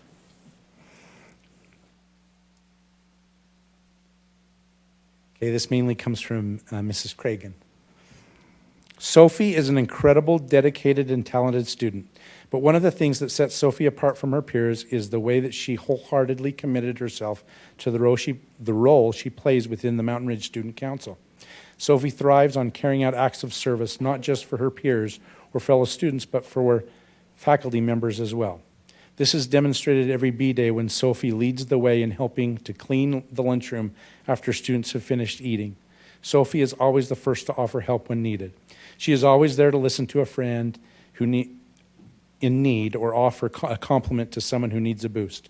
She is the one with a quick quip or a joke to brighten the day, and she does these things quietly. Congratulations, Sophie.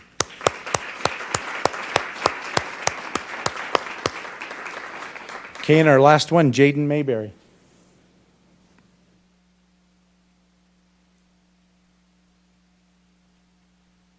Make room for a little thanks, guys. Okay, not only is, Jaden, this mainly comes from Mrs. Hall. Not only is Jaden an incredible athlete, Jaden was part of the state championship Lone Peak football team, so congratulations, Jaden. He also works diligently to make sure he is on track academically.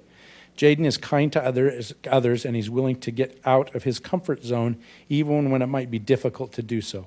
He's a good example of integrity, always honest with his teachers. He's an example of community, doing interviews with journalism even though he doesn't love it, and of resilience, keeping on track academically when he has a very busy life with athletics. Congratulations, Jaden.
Thank you, Principal Maurer, for recognizing those students. We would also like to recognize the families of these students. If you'd like to stand, we want to thank you and give you our appreciation for helping them succeed in school.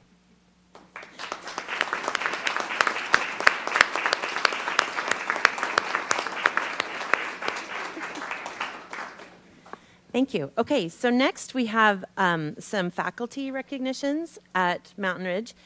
Usually our Alpine Foundation members come and do this, but I was excited to do it because my children attend Mountain Ridge, and there's a great faculty there. We've been really blessed to go to that school. So first of all, we have Sam Tuttle. Yep, you get to be front and center. I know, you probably love it. I can tell you're thrilled. We can make Dave come stand up with you at least. Okay, so Sam is the dance teacher. Mountain Ridge is very lucky to have Mrs. Tuttle as our dance teacher. She loves what she does and has a genuine concern for the well-being of her students. This permeates throughout her classroom, and she is beloved by all of her dancers. Mrs. Tuttle's presence stretches beyond the classroom and throughout our school. She is part of our student recognition committee and is a big reason why it is flourishing. We are very appreciative of the efforts given by Mrs. Tuttle to help make Mountain Ridge the wonderful school it is.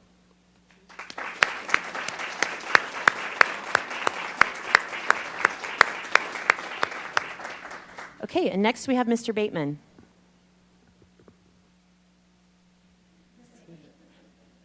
Oh, there he is. Okay, I was going to say, is he out in the hall? Somebody go grab him. Okay. Mr. Bateman has truly mastered the art of teaching. He has put in a significant amount of time and effort to create an environment where students can be successful. Students understand that Mr. Bateman's expectations are high, and he is willing to help every individual student reach those expectations. You would be hard-pressed to find a junior high band program that performs as well as Mr. Bateman's. I know I have several children who have benefited from Mr. Bateman's experience in band, and I really appreciate him. So thank you, Mr. Bateman.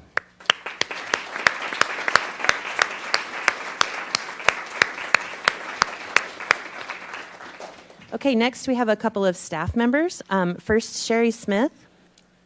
Cherie, oh, I am so sorry.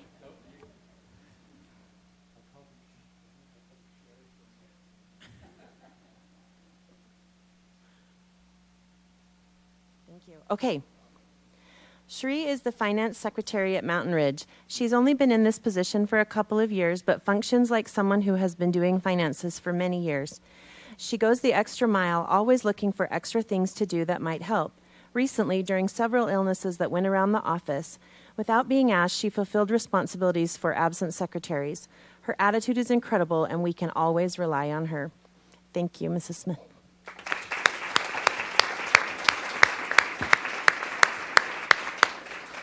Okay, and next we have Natalie Sampson.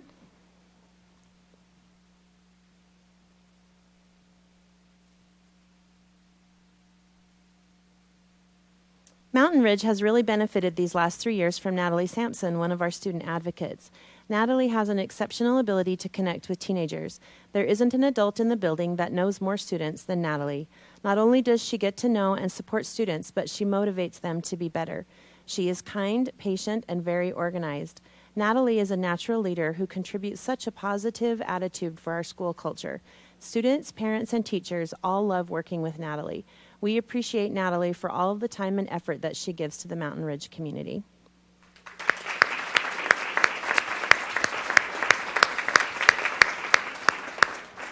So now we're going to recognize some volunteers. First, we have Melissa Gillings.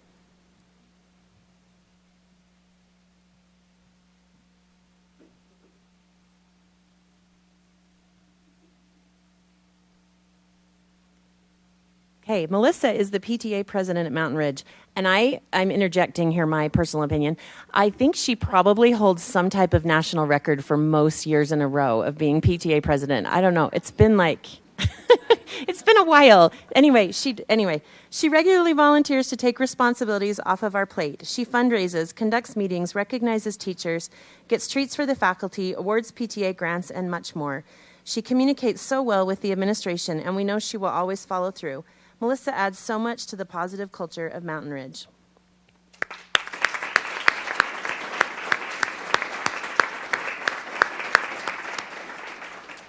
And next, we're going to recognize Jill Brown and Sarah Grill.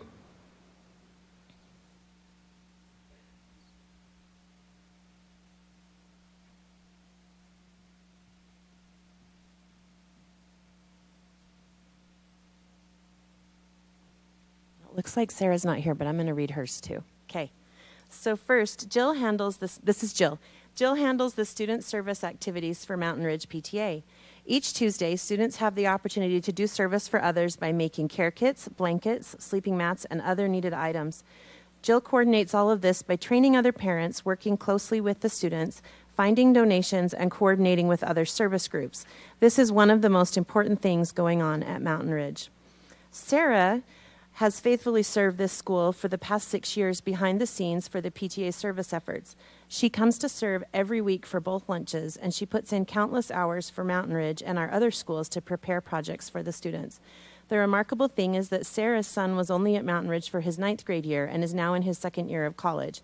She is truly selfless in her service. I just want to mention these two ladies. I've had the privilege of working with them at several schools as they've done service club, and they do it at several schools, not just at Mountain Ridge, and it really is an awesome opportunity, and it's been going on for a long time, and that's a real dedication and a real service to our students, so thank you.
Okay, so now we're going to turn some time back over to Principal Maurer.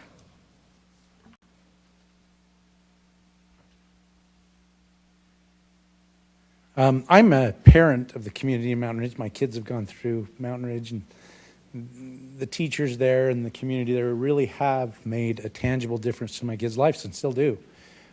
All my kids had Mr. Bateman, and they still enjoy music because of him.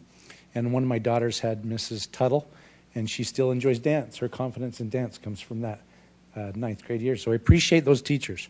Mountain Ridge is an incredible school. It really is. I don't know if I've been to a school where the environment is this healthy. The faculty, staff, and students are naturally positive. The new student recognition efforts have added to that positivity, with students daily receiving positive recognition cards. When they're seen improving the school culture by exhibiting one of our values, community, integrity, or resilience. The cards can be traded in for prizes and snacks, and the students of the week and students of the month are selected with those cards as well. And then students of the month, it's great. The students come in, or the parents come in, we surprise them. It's a great event. Want to recognize Mr. Perry, if you want to stand up, Mr. Perry. Mr. Perry is kind of, I want to say instigator, that might be the right word. But he's the one who kind of got this going, and with a team of teachers implemented this reward system, and it's been nothing but positive. Thank you, Mr. Perry. Appreciate that.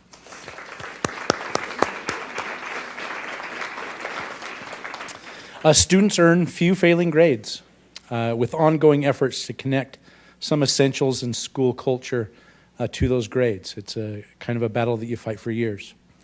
Let's see, students can, the faculty meetings are my favorite times, really, with the faculty, and we sometimes even talk about students during that time, but mainly We highlight and we focus on positive parts of our culture, and teachers, administration, staff can offer concerns, but it's usually a very positive time. It's one of my favorite times, those faculty meetings. Our student council is second to none. They spend countless hours thinking about how to make the school better by creating unifying activities and supporting other organizations. They're always around, and they're always dependable. Along with the incredible teaching in our other great departments, our art teachers do an amazing job. And as part of the community, and I know that that's talked about a lot, how great the arts are. It's often mentioned. Not to be outdone, 22 Mountain Ridge students were STEM Fair winners last year. Hope to beat that this year. And the Mountain Ridge Math Pentathlon team was nationally ranked last year. So our other departments are doing well as well. And there's many other things we could mention, but it's really great to be part of Mountain Ridge Junior High. Thanks.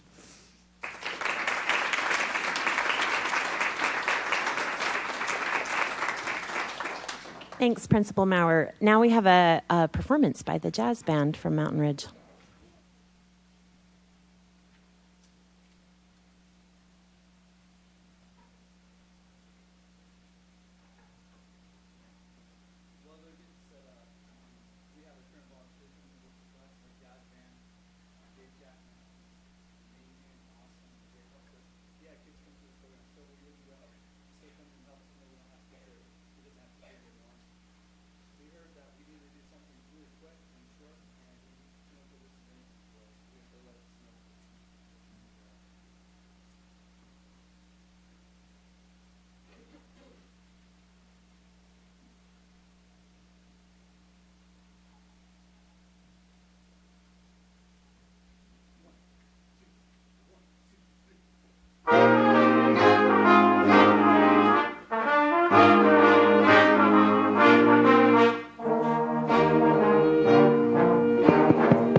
Thank you so much. We're so lucky at Mountain Ridge to have Mr. Bateman and such an incredible number of very talented music students. So thank you for coming. I think this might be one of my favorite board meetings ever. Usually they're boring.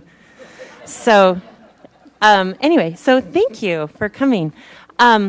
We have a couple more recognitions, and then families and parents that are here for recognitions. If you need to leave and you don't want to stay for the business of the meeting, it's really not rude. You're welcome to go. We understand that you're here to support your kid, and then you've got some things to do. So that's okay, too. Anyway, but we have a couple of other quick recognitions. First of all, we want to honor the Lone Peak High School volleyball team. They won the 6A state championship this year for the 5th time in 6 years. So way to go, volleyball.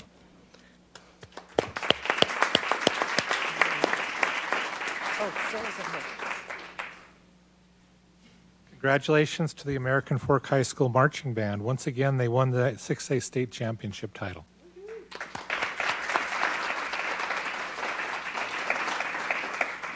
With an outstanding performance, the Lehigh High School Marching Band won the 5A state championship title.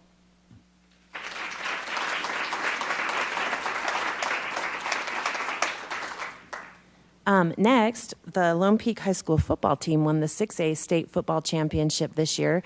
For those who saw that game, that was quite the game. It was very fun to watch, so congratulations to them.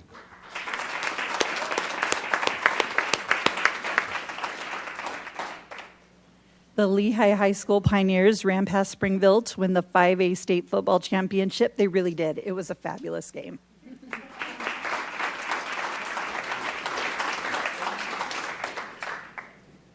Okay, and that brings us to the business portion of the meeting. So like I said, if you need to go, we will totally understand. We'll miss you, but you're welcome to exit if you need to at this time. Okay, first, the next item on our agenda is public comments.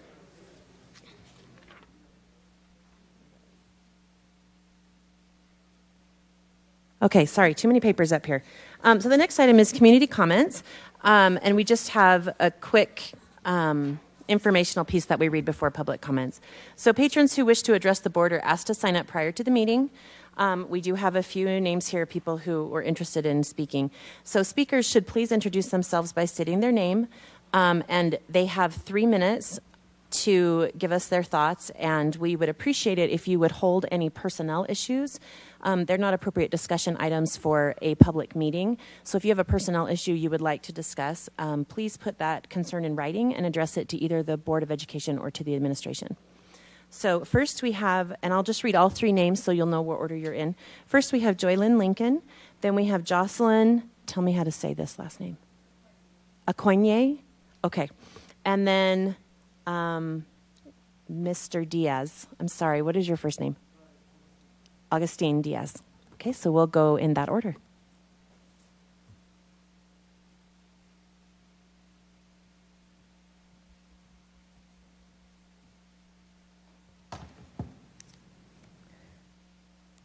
My name is Joylyn Lincoln, and I live in Westlake, and I'm a member of the district community council out there, and my students, or my children, go to Westlake High School. When I saw the redistricting maps, I said an almost swear word. I did not like them, and I did that to my board representative, and she said, tell me how you really feel. And I said the almost swear word again. But I believe that if I'm going to complain, I need to come forward with an action and a solution. I don't just have a right to complain, but I should do that. So I put on each of your desks, I spent the day redoing a district map that I think is a more equitable redistricting map. I built my map on a couple premises. One, that every board member should represent no more than 2 high schools. I think representing 4 high schools, like was on several of the maps, is it's not feasible. It's too much work for you guys to try to do that. And then I wanted to make sure that every representative had 2 high schools so that boundaries did overlap. There are 10 high school boundaries and there are 7 of you.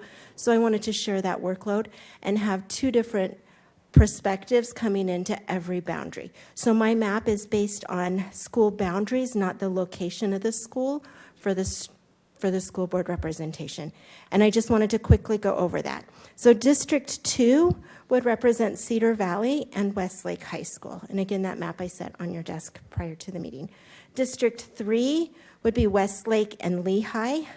District 4 is Lehigh and Sky Ridge. District 5 is Lone Peak and American Fork. And Lone Peak and Cedar Valley are the only 2 schools that only show up in one representative's districting, just based on how I could get it to work. District 1 is American Fork and Pleasant Grove. District 6 is Pleasant Grove and Mountain View. And District 7 is Orem and Timpanogos. And because of sheer numbers, I broke my no more than 2 rule, and I had to slip in a slight bit of Mountainville just to get numbers to be feasible. The numbers also allow for smaller numbers in the Cedar Valley Westlake area, both in District 2 and District 3 and District 4, as that is on the west side of the valley, and that area is growing, so the numbers are a little less than they are in the Pleasant Grove area. I also did that again down in District 6 was which is Pleasant Grove and Mountainville, to account for the vineyard growth a little bit. The maps are not complete. I only spent a couple hours on them today, so there is some fine tuning to get them within the numbers. But I wanted to strictly look at, as I built these, at high school boundaries. I think as adjustments need to be made, you could look into those clusters into the junior highs. I know we have some junior highs that feed multiple schools, so those might be some natural places to tweak some boundaries. But I just think that people represent communities better when they're vested in the community and they're a part of the community. And it is too difficult for board members to be a part of the community when they represent 4 schools. So I hope that you will take a look at this, and I thank you for the opportunity to speak to you tonight. Thank you. Jocelyn, you're next.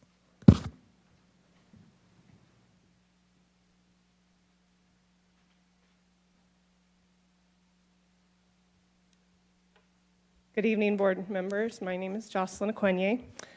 First, I just wanted to thank all of you for all the work you do for our children and for the efforts that are being made to make our schools a safe and inclusive place for all of them. As a parent of biracial children, the past 2 years have been the hardest our family has ever faced. Yet we remain hopeful that things will continue to get better, as we've seen so many of the great and wonderful things being done in our communities and schools to help relieve the suffering in marginalized groups. I wanted to quickly share with you a project that my family has been doing. You may have heard of Emmy's Books. She's a young friend of ours who wanted to raise money for diverse books in Provo School District. We were so inspired by Emmy, and my children related to her experiences as a person of color. So we did a lemonade stand of our own to get more diverse books into our schools as well. We received such wonderful support from many teachers and families in our community. With our one lemonade stand, we were able to raise enough money for 240 books for schools in our district. One reason we felt this was an important thing to do is because my children know firsthand what it feels like to not see themselves represented in our schools, nor its books. Being a minority in Utah can be hard. You feel different. You often stick out. You don't relate to many things around you. Your experiences aren't the same as the majority, and that's confusing at times, especially to a child. So my children get excited when we see books with characters that actually look like them. They feel understood when they read about characters that are feeling like they are or are having experiences that they've had. They get inspired when we read about people like them who have accomplished great things, and it gives us hope that they can too. If we have opportunities to listen to and understand other people's points of views and experiences that are different from our own, we are more inclusive and accepting of others. This is easy to do through books. Having both inclusivity and diversity is so important in a school. But Dr. Steve L. Robbins points out the importance of inclusion first, saying, quote, "Without an environment that breathes inclusion, we take the breath out of diversity. Inclusion unleashes the power of diversity. Doing inclusion right helps one to rightly do diversity," end quote. This means we cannot just put more diverse books into our bookshelves. We hope that teachers and staff will actively display and use them to teach these valuable lessons to students. We must all understand why it's important to look outside our own experience, to learn about others' cultures, beliefs, abilities, and life stories. Having diverse books in schools is just the start to creating an environment that cultivates acceptance and a feeling of belonging for all.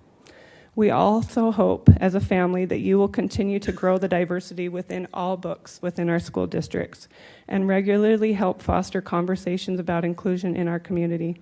We're so grateful for you guys as board members, and I appreciate the time to be here. Thank you. Thank you. Augustine.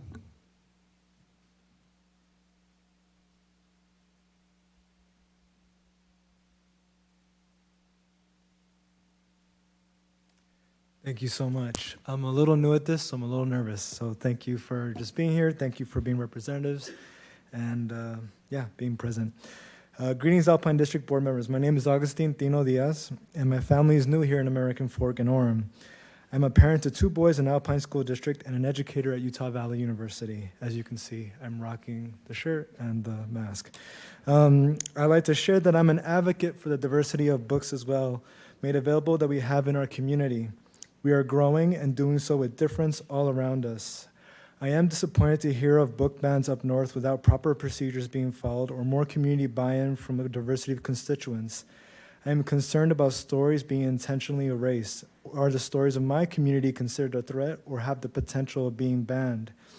It is my hope that this district protects our constitutional right to embrace and pursue further knowledge, particularly from stories that are not from dominant groups in our society.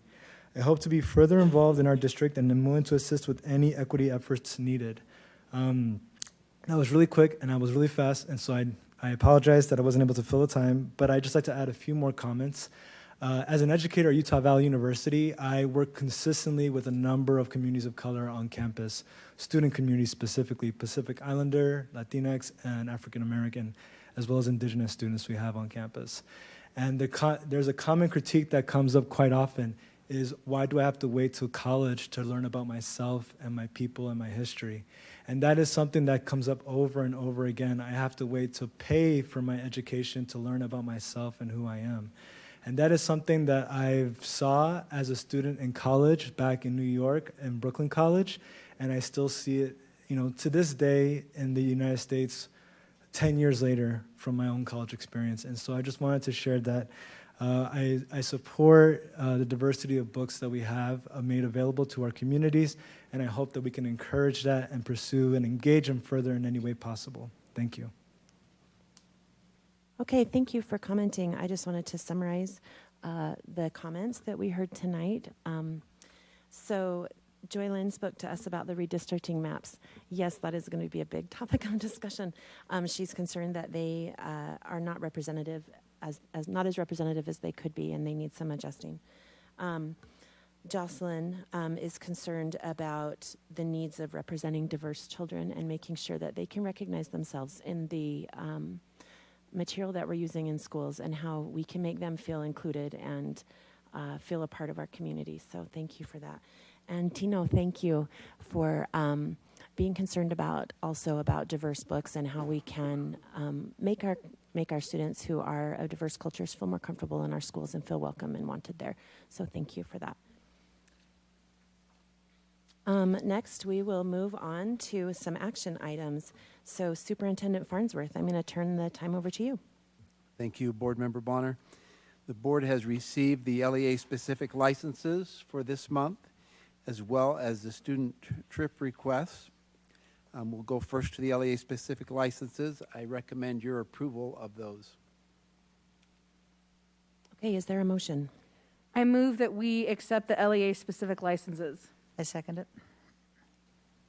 Okay, so motion made by Julie King, by Board Member King, and second made by Board Member Hacken. All in favor? Aye. Oh, any discussion now that you've already voted for it? I don't normally conduct, so we'll see how I do here tonight. Now that we've already voted for it, is there any discussion? Any comments? Now that that's true, it isn't discussion anymore, now it's a comment. Okay, awesome. Okay, so that passes. Superintendent Farnsworth. Yes, you've also received the student trip requests for this month. They were in your packet, and I recommend your approval of those requests. I move that we approve the student trip requests.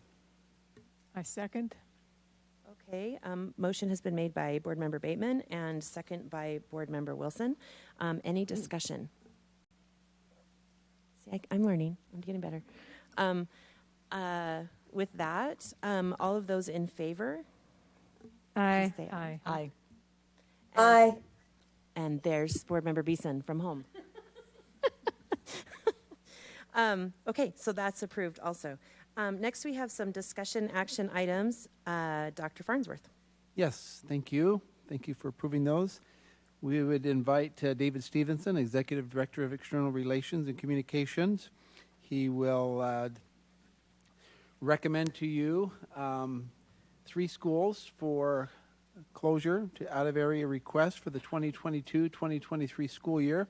You received that letter that he created in your packet. That would be American Fork Junior High School, Lone Peak High School, and Viewpoint Middle School. And we would recommend your approval of that request for those schools to be closed to out-of-area requests for this next school year. Thank you, Superintendent. Thank you, board members. As you recall, last board meeting, we had this as a discussion item. And after that board meeting, we did take it back to our district leadership team and advisory council and look through that again and still come with that recommendation for those 3 schools to be closed to out-of-area students. I just want to remind us of the discussion that we had regarding the state code and how we're striving to make it so that all of our schools will eventually be open. I think we have quite a few out-of-area students throughout all of our schools, which is the intent of that law. I also just wanted to report that I did reach out to neighboring districts to kind of get a feel for how many schools they have that are closed schools. 3 districts from up north responded to me that they don't have any schools that are closed. A district to the south indicated that they have a few schools that are similar to us that are closed. So with that, let's have a great discussion. Okay.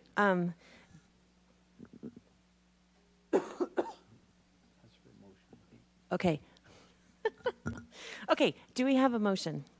I move that we approve these 3 schools to be closed to out-of-area requests for the 2022-2023 school year. I'll second it. Okay, now any discussion? So I guess I just wanted to mention, I think we all are familiar with this, but we really want to give parents as much choice as possible in the schools. And so I think we want to think carefully before we close schools. I think in the case of these 3 schools, they warrant closing them to out-of-area students. The one question I have, though, that maybe David could respond to a little bit is, I think some principals are not very strict in enforcing or making it, I guess, trying to keep that to just in-area students. Do you have any ideas on how we could maybe make that happen? Just a question. Certainly. Great question. And, we touched on this a little bit last time because these 3 schools that are recommending for closure actually have students there out of area. Obviously, American Fork Junior, the school allows students who would feed into American Fork High School. There were some cases as far as student need at Viewpoint that were approved. And Lone Peak High School also has over 200 students out of area there. And, I think it goes back to the intent of that law that we do have all of our schools open, hopefully at some point. And, that's something that maybe you could discuss a little further as far as Lone Peak, because, they do have that many out-of-area students. The law, as we reviewed last time, indicates that a principal can look at ratios, especially in elementary schools.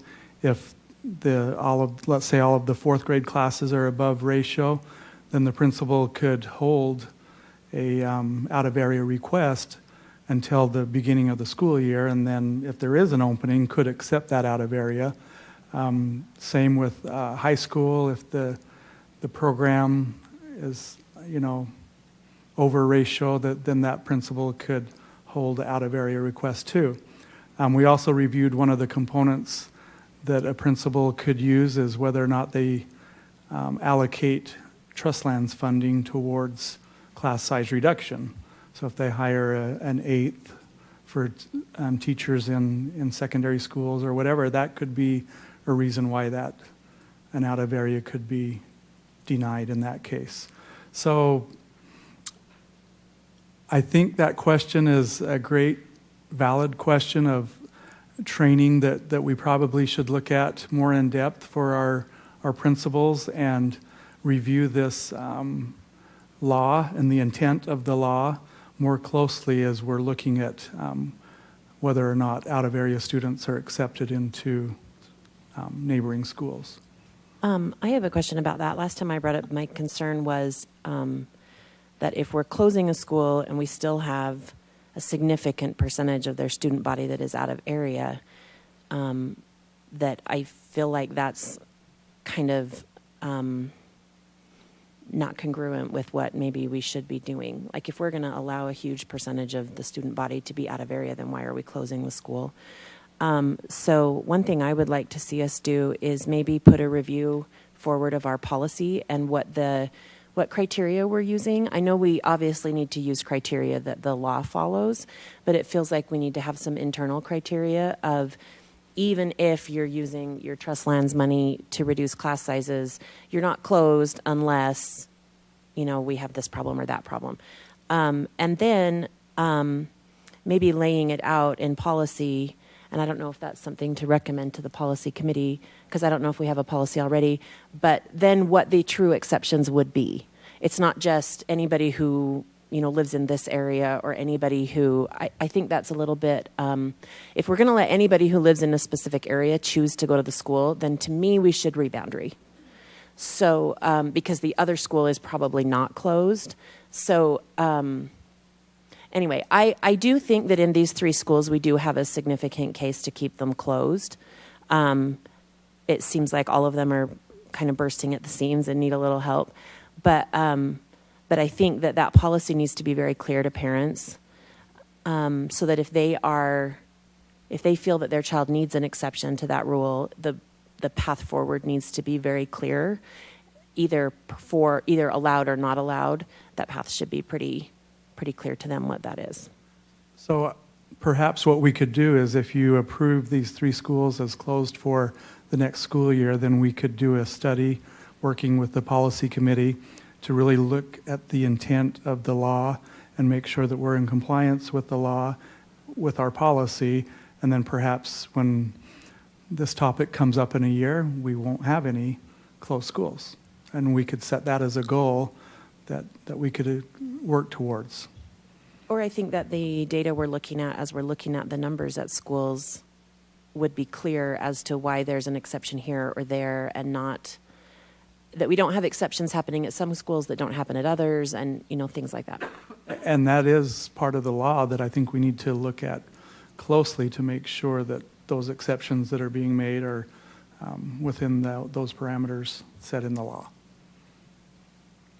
So also within those parameters, I think for Viewpoint, I'll speak just to that. We can close it, and that's great, and I fully support it, but it's kind of well known that if you just know who to ask or what form to fill out, that you'll absolutely be let in. And all of the kids who want to come in have great reasons, right? It's not just an arbitrary. I think it would be fun to go. So my concern is, if you don't know how to navigate the system for the exception, I know at Viewpoint, I think it was like 50 or 60 before the brakes finally went on. But the next 50 and 60 that came were the exact same reasons. So I think when we're looking at this, it's just also from an equity issue, is making sure that we are fair to everybody, and not, because the needs are great, right? They're genuine, they're real. So that's just my concern there. I was going to say, on behalf of, is it okay to talk? Did I interrupt anyone? I apologize. Can you hear me, everybody? Yes. Yes. Okay. We do actually have a policy. It's policy 5117. And we do have, just in the general information of that policy, talking about out of area schools, and that there is that intention, but with the policy, but it's not written out of what that would look like or what it would be. And so I think that's something that Board Member Wilson and Board Member Hacken and I can work on, because we don't really have any, I guess what you were talking about, Amber, any kind of procedures to go through it so that it's more, I guess, equitable. But there is a policy that is there, but we probably should relook at that policy. I think the last time we looked at it was in 2005. So it's probably worth time to look at the policy and relook and rethink about it. So part of the reason I supported this one is kind of what you're suggesting a little bit, David. I'm fine with, this is what the principals need, this is what they're requesting. So I'm supportive of us closing the schools, but I would like us to reevaluate whether or not closing schools is something we should be doing. I mean, I get that there are exceptions as far as when a school hits a certain size because of growth or whatever, that we're limiting that, but it sounds like based on the state code and how it's written, those abilities for principals to limit that already exist. So I'm not disagreeing with Sarah that this should, or Amber, that this should go to policy, but I'm saying we may not need a policy if we just choose to stop closing schools and just keep referring back to the state code that is already in existence. Policy is a lot of work to do. I just don't want to create something. So we may just want to reevaluate whether we're going to close schools ever, and that if we leave it up to the discretion, if we believe in local control, we leave it up to the discretion of the principal based on the individual circumstances of each school. Obviously in connection with, support from their secondary supervisor and things like that. We may just want to eliminate closing schools and realize that the power rests within those individuals within state code already. And maybe that means bringing our current policy up to date with a link to the state code. Yeah, speaking on behalf of a member of the policy committee, we would be glad to look at this and look at the state code and look at what our current practices are. But I think that's something that we could take on and take a look at it, update it. I think one of the problems I'm seeing that I think we do need to update is it looks like frequently when we close a school, the request comes into the school to allow an out-of-area student, and that student is denied at the school level. But then if you know the right hoops, if you know to request at the district level or to appeal, then a lot of those students are then allowed in. And I think really, I like the idea of just putting it in the principal's hands, and unless there's a truly exceptional situation, maybe it's just whatever the principal said. If the principal said, we're closed, we really can't take any more, then they aren't taking any more. I know there needs to be some type of process for truly exceptional situations for students, but like Stacy said, you might have an exceptional situation in June that gets approved, but now in August, a new student moves in and they have the exact same situation, but now there's not room, so theirs isn't approved. And so to me, it just seems like the process isn't super clear. And we do, David, don't we have the principals that are looking at this? Aren't they supposed to review these out-of-area permits annually? And if there is overcrowding, they can withdraw that permit at the end of the school year. Isn't that something that principals do currently? Typically, we allow that student, once they've been enrolled and attend there, to continue for the duration of their time at that school. Did that make sense, Board Member Beeson? Yes. Yes. In addition to what has been discussed here, David, I would like you to include maybe some gathering of data in terms of we keep track of those who are accepted. We don't keep track of those who are denied. And it's easy to say, oh, they approved it, or he approved it, or she approved it, and the district approved it. No, the school approved it. So the word that we have from these three schools is there is a significant number of requests that have been denied. It would be good to keep track of those that come in and are denied and those that are approved and what level they're approved, so we have some not just quantitative data, or not just qualitative data, anecdotal data, but more of that quantitative data to share with the board as we study whether or not we need to have closed schools in the future. Sure, and I know Student Services is the department that works with parents and schools on the out-of-area requests, so I'll see what they already have and then work to beef that up and get some good data. Okay, any more comments? I just wanted to clarify for our public that those who are already in schools with approval, they're not going to be turned away, correct? Yeah, as Superintendent Farnsworth mentioned, we typically, once you're approved for out-of-area in a school, you're allowed to stay in that school. And there are some parameters.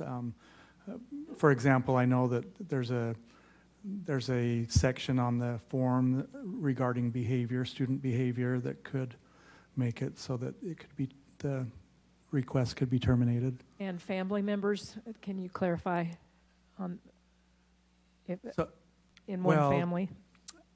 It just depends, because if you have an elementary school where the fourth grade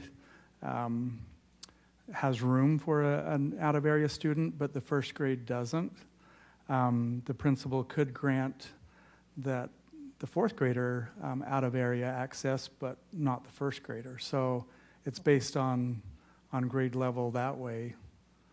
So yeah, it's not based on the entire So it's family. not a given, No. a family relationship, okay. If a sibling is currently attending that school, then the student is allowed, we don't separate siblings that would be attending a similar school or same school. So let's say a ninth grader's in there, or eighth grader going into ninth grade, the seventh grade is coming in, we would allow that student to attend because their sibling is still attending. See, and that's actually part of the policy that I think is problematic because I have 7 children, right? Sorry, yes, I have a lot of kids. Our overcrowding problem is my fault. If my oldest had been accepted to an out-of-area school, all 7 of my kids then would have made it to junior high or to elementary or to high school with another sibling already at that out-of-area school, and all of my kids would have then been grandfathered in. And I'm not sure, depending on what happens to that school over the 12 or 15 years of my kids entering that school, they maybe can't hold any more out-of-area kids anymore. And so I'm not sure that automatically granting an exception to a sibling is, I mean, I see why we do it, and I see that that's problematic for families, but when you are looking at what's happening to the students that are already in that school's boundaries, is it fair to them to say this family now forever gets to go to this school? I don't know if that's fair either. So I don't think that's what policy says, and here is why. Back in, I think July, whatever month that I was in Florida, we had a situation at one of our schools where the understanding was that everybody that came, so there were kids not currently there, right? So the older ones had gone. There was a kindergartner coming in, and then I think one in preschool. And so maybe get with Elizabeth Wilson to ask her details, because when they pulled it up and she worked with Mr. Shoemaker, it was then that we discovered it was more of a practice thing that we do, but not supported in policy for everybody to come. And so with that, in a gesture of good faith, they did allow that family, for the next 2 kids, but we were supposed to be looking at that and making sure that we were updating that policy to be accurate of what we're doing and not following the So there's a question about whether that's practice or policy. And I was speaking more to a secondary situation. Elementary have denied based upon grade level. One sibling could get in at 5th grade and another sibling not at 3rd grade because of overcrowding at that grade level. So it has been differentiated there at the elementary level depending on grade level occupancy. And when I mentioned that was the initial, the family maybe moves into the school boundaries, or they're not in the boundaries, but they want to take their 4 elementary students to that out of area, then it could be denied based on the grade level. But it is a practice, obviously, that I think most principals allow the younger sibling into the school if their older siblings were already accepted. Board Member Beeson, did you have a comment? No, I'm good. Thank you. Oh, okay. We thought you did. Okay, any other comments, discussion? We currently have a motion to approve these closures. In a second. Okay, so then with the motion to approve the closures, all in favor say aye. Aye. Aye. Okay, so that motion passes unanimously. Superintendent. The agenda that is posted on the screen has been amended. You have a paper copy in front of you, included the item of local school board redistricting. When we received the maps from the county during Thanksgiving break, those were sent to the Board of Education on Saturday, and they have asked for us to respond by December 6th. We discussed that in separate meetings this morning, and I would just like to review and recommend to you that it not be an action item tonight, that it be a discussion item. We have been invited by the county to be able to give feedback directly to them tomorrow. So we'll gather down at the county building to do that. Based upon that feedback and adjustments that they make, we will continue to have deliberations on this, and we are planning to have a board meeting next Monday emergency and unscheduled board meeting that will be scheduled for Monday at 2:30 to make a recommendation to submit to the county on what district redistricting school board districts should look like. So my recommendation is that we have a discussion on this evening and that we clarify what questions we want to ask of the county tomorrow and what recommendations we have for them, not final recommendations, but things that we would like them to consider in shaping a map that best serves the students and families of Alpine School District and the board members who are elected to represent those families. Thank you, Superintendent. Board members, are there any discussion pieces you'd like to bring up? Oh, so many discussion pieces. Okay, so So Rhonda, take good notes. yeah. So we were presented 3 options by the county, and like the superintendent mentioned, we're planning to meet with the county tomorrow to kind of put together some ideas. I know we've had some kind of discussions individually and whatever, trying to figure these things out. First off, I want to say thank you to Joy Lynn. It's not often that someone who's not tasked with something like this is willing to participate to that level. So I appreciate the time you took. The other thing is you obviously know how to work this system really well as far as like the maps and stuff. Some of us are really map disabled, I guess. Like I don't have any spatial skills whatsoever. So like looking at maps is really tough for me. So I appreciate the fact that you brought that forward, and I'm anxious to kind of look at that tomorrow with the county and see what kind of tweaks we can make. So for me, map 3 is just super problematic. I know that some of the discussions have been that it splits a lot of cities, particularly on the east side. And as we're looking to make sure that we have adequate representation, I think that one, I think that one's just too complicated. So for me, that one's kind of a no. I know that Plan 1 and Plan 2 are relatively similar. One of the changes I would like to potentially talk to the county about tomorrow is specifically in the area that is Eagle Mountain and South Saratoga. One of my concerns is that the maps that they have given really create an island in Saratoga. So they're trying to, stay within the number of residents based on census data so that we have roughly kind of the same amount of representation. But one of the struggles with the map that we've been given is that essentially the South Saratoga piece, it's showing that it's contiguous basically over Lake Mountain. So there's not any roads that really attach Sage Hills, Harbor Point, or any part of the south end of the city to the rest of Eagle Mountain. The main thoroughfares to Eagle Mountain are SR 73 and Pony Express, and they're in another district. So even while it looks contiguous on the map because of the geography, it's really not. And so I have specific concerns about just kind of that cutoff island piece of Saratoga. So one of the ideas I would like us to look at as far as numbers is potentially linking North Saratoga and swinging kind of down SR 73 to Eagle Mountain, because that feels a little bit more contiguous.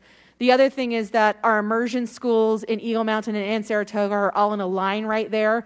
So connecting Riverview, Harvest, and Black Ridge makes sense. So that's one of the things I would specifically like to see in my area. I think one of the things that's really hard about this job too is we're essentially being asked to help determine representation in the school district for the next decade. And that feels super heavy. And as we were talking about enrollment projections today, we know that we're going to have significant growth from Lehigh West. So another thing that I would like brought forward is that in the Eagle Mountain / Saratoga seat, the Saratoga West Lehigh seat, and then the kind of central and eastern Lehigh seat, that we can have a 5% deviation. In those 3 specific areas, I would advocate that we max out the negative 5% deviation, knowing that growth will occur in those areas. So that's one of the things kind of I would like to be brought forward. And one of the things that's tough that Joylyn brought up is that for the county, they're looking at it from a numbers perspective, a contiguous perspective. They're looking at House and Senate and census pieces. So there's a lot of different pieces. For us, it's very easy for us to look and say it's just about clusters and school boundaries, but it's a lot more complicated than that. One of the things that I did want to bring forward is, and I know that the county isn't concerned about this, but I know it's been a common discussion with us as board members, is board workload. So one of the, and I sat down with Rob and we went over this, in map 2, the one that I think is probably accounts for growth the best and is probably the closest version of what we need. In District 1, so like the Eagle Mountain section, that individual would cover 12 schools. In the North Saratoga, West Lehigh area, it would be 16 schools. In the Lehigh, it would be 13. In the Lone Peak, it would be 13. In PG, it would be 14. Vineyard and West Orem would be 8. And then the East Orem would be 13. So there is a much, I think, closer division of labor and workload for board members. The one exception that I would say we might want to consider, and this we can do internally without the county, is that because the Vineyard seat is the only one that would still have single-digit representation, if we put those with potentially Polaris and Summit, that still keeps the Lehigh seat at 11 schools, and it puts the Vineyard West Orem one at 10 schools, which would mean that every single board member has double digits, knowing that those numbers are going to skew with growth that is obviously going to occur, but it gets us all at a starting point that's a little bit more equitable as far as board dynamics. I mean, obviously the one that is in the current dynamic with map 2, where it shows North Saratoga and West Lehigh, that one could potentially, that one's the highest one. But I think if we run some of the numbers of potentially a North Saratoga swinging into Eagle Mountain, we can actually potentially make a couple of school changes that would potentially even out between the Eagle Mountain and the Saratoga/West Lehigh one. So those are just, and I could make comments about the entire map, but I kind of, I guess, wanted to focus on my area, leaving space for all board members to kind of speak about their individual areas. I think that one of the things about this map 2 is that because it does account for growth, that Jason gave us some, in some areas, troubling numbers about growth.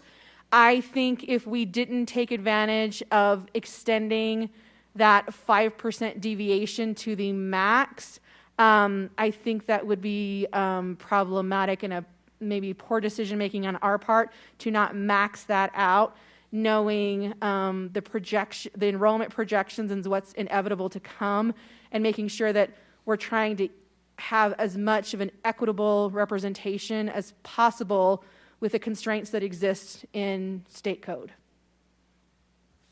David, just for clarification, I believe you can use one map and show multiple layers on that to help you navigate that. I apologize for making you split screens and your mind and everything else. So, just to clarify for the public, the county has the stewardship and responsibility to create these school board districts. It happens every 10 years as part of the census.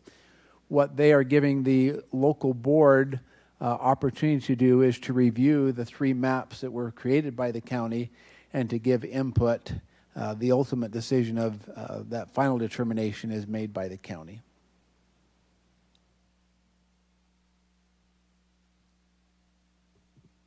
I guess I would like to comment. My area is fairly easy to work with, but my concern is our schools that we've identified as targeted for special supports. I would like for those schools to not be split between board members beyond 2 board members, just because when you have divided representation, I think there's a tendency to have weaker representation. So I think we should, at least I'm going to be looking at my schools that are targeted for support to make sure that they have a chance to be more included in my district seat rather than split up.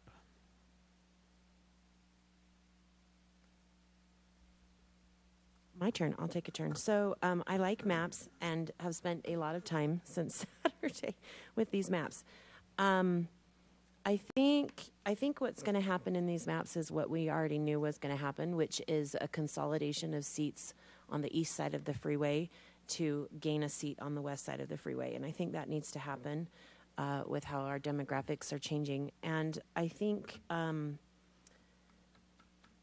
agree with Julie. I don't like that we have a Saratoga piece and an Eagle Mountain piece that really, even though they look like they're contiguous, they are not contiguous. I think that's a concern.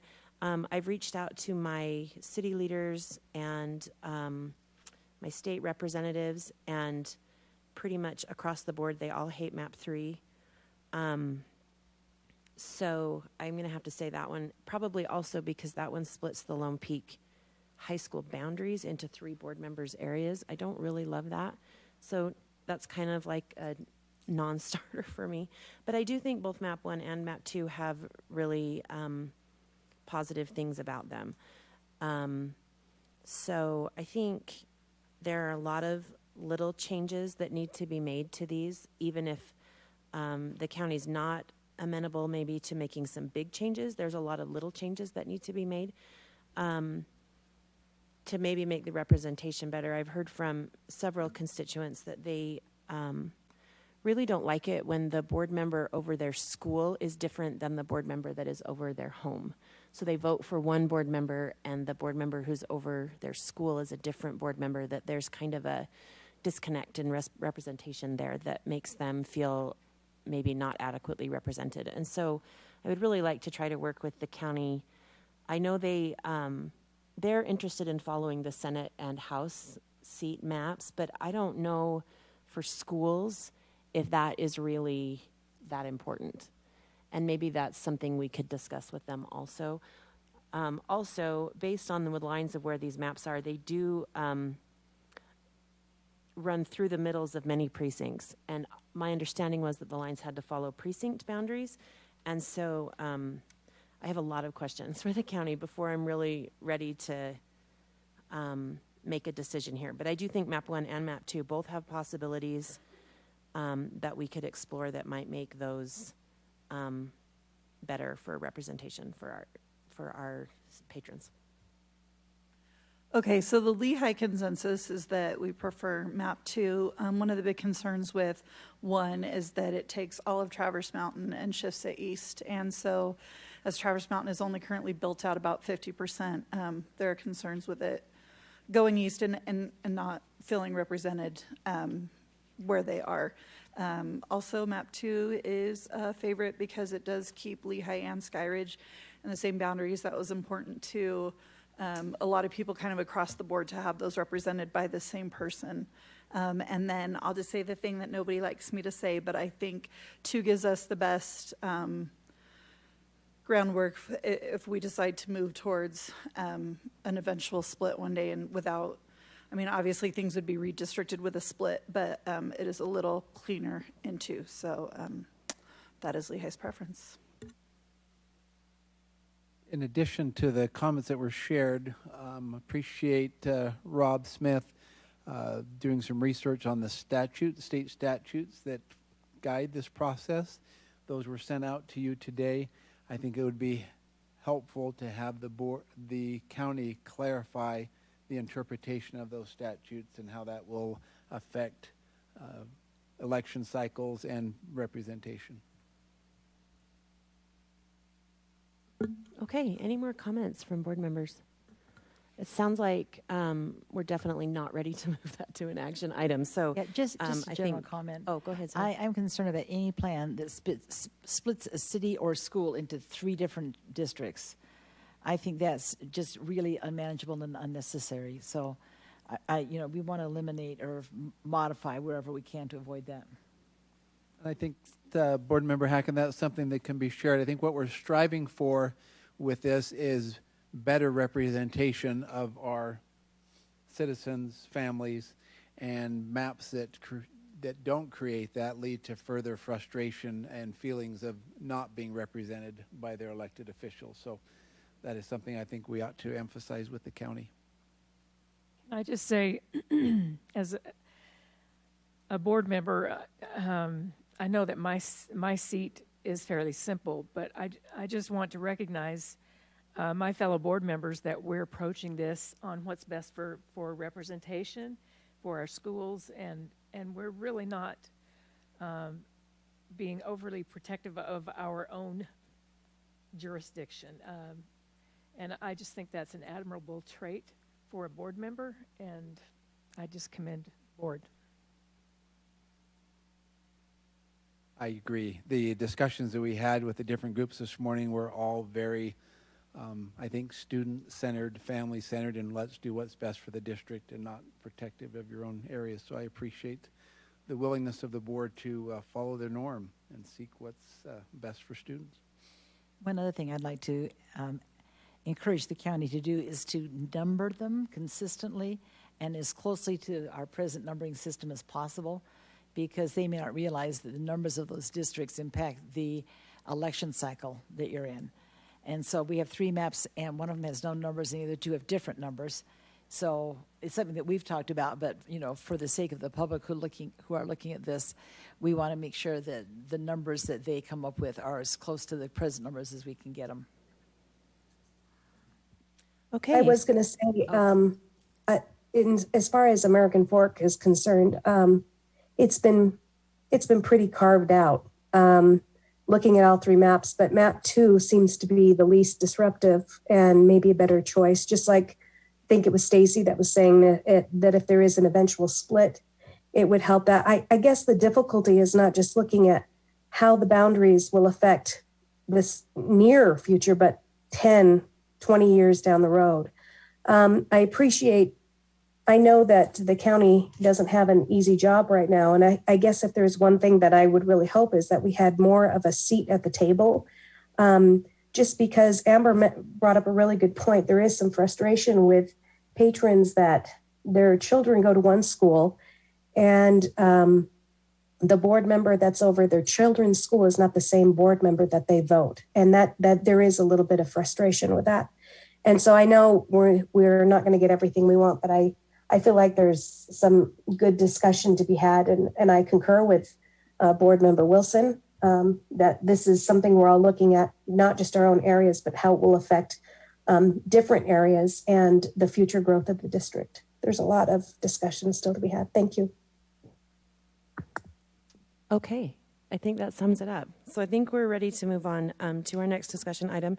Dr. Farnsworth.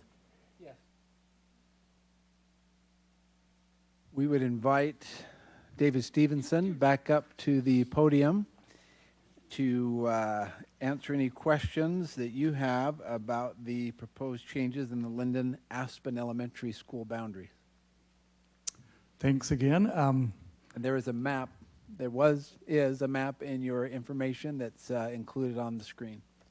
I just wanted to remind everyone that of the 120-day process to implement a boundary change. That will be up on December 14th. So that's why this is just a discussion item. And then on the 14th, we could plan to have that as a discussion action item. This is the Anderson Farms area. There's only 2 homes built there at this time.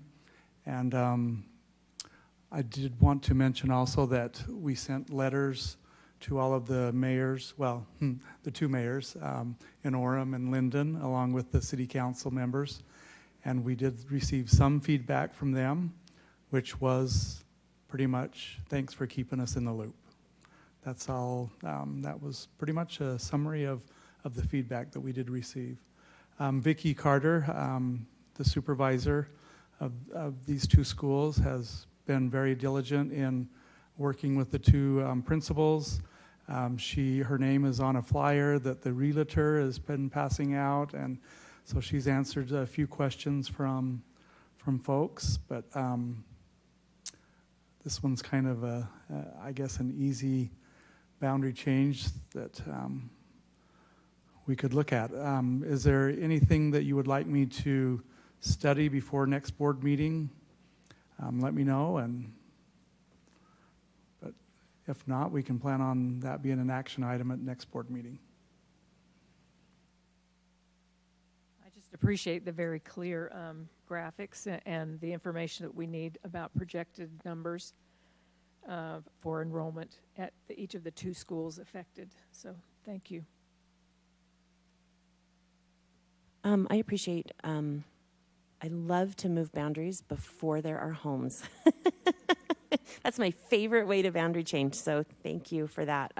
One question I had, which Mark and I just looked at, so I think we're okay, but would that send a small portion of the Aspen boundary to a different junior high than the rest of the boundary, or would they would remain in the same junior high boundary?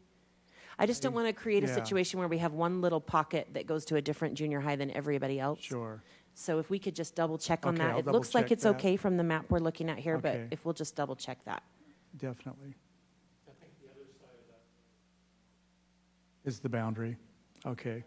Yeah, I can check that before y'all go home for the evening. I think the whole area goes to Oak Canyon. We think the purple line at the top is the boundary for PG Junior, but could we just double check it? Yeah, I'll double check. Because we had that situation where Aspen had like 10% of their school that went to Orem Junior for a while. That's got to be really hard on kids. So anyway. Good question. I'll make sure if I don't get it tonight, by next board meeting. Okay, so it looks like we are done with our discussion items, and we are ready for any board member committee reports that we may have for this evening. Does anyone have a committee report? So I just wanted to talk a little bit about the fact that we had our first equity committee meeting today, which was super exciting. It is a new board committee, and I think I feel a little bit bad for Annalise and Cammie because the amount of stuff that we sent them that like, hey, can we talk about this and this and this and this? And it's like, okay, so we have a 2-hour meeting, guys. So we have lots of stuff to fill agendas for the next little bit. But just to kind of make the public aware of some of the things that we chatted about, we talked specifically about DLI as well as ALL, making sure that we're funding those appropriately. I was really appreciative of the fact that we've made changes to ALL testing access so that we're making sure that all students have access to that ALL opportunity. We talked about Title I. We talked about unfunded bus routes.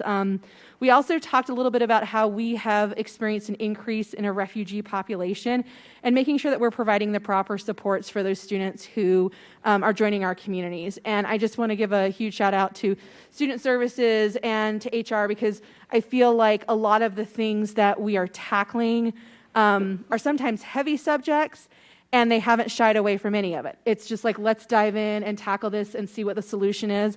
And so I am very hopeful that we'll be able to see some strong changes and that in ways that we maybe do not realize that we have inequity across the district, that we're willing to get our hands dirty and really look into it and create solutions. And I think that's something that's going to not only benefit our students, but our communities. And I am very hopeful for the potential work that this committee can do. I have to second that. It was a great meeting, and we learned there are a lot of equity issues that you may not recognize until you're in the trenches kind of there. We recently had a refugee family move in that speaks Swahili, and we are learning that there are not Swahili interpreters readily available. So it's just interesting that we're finding that like one of the problems we have is if anybody knows anyone who speaks Swahili, we could really use some assistance getting that family settled well. And so I think we have some great discussions to be had. I think it's going to be a great committee. Anyone else? The foundation had a retreat about a week or two ago, and Dr. Farnsworth was with us. And one of the things that we've been talking about with the foundation is trying to find more ways to recognize and support teachers, knowing that this has been a very, very challenging time for teachers everywhere across the nation. But as we talk to our teachers, I talked to a group this morning that were just so anxious for Christmas break to come.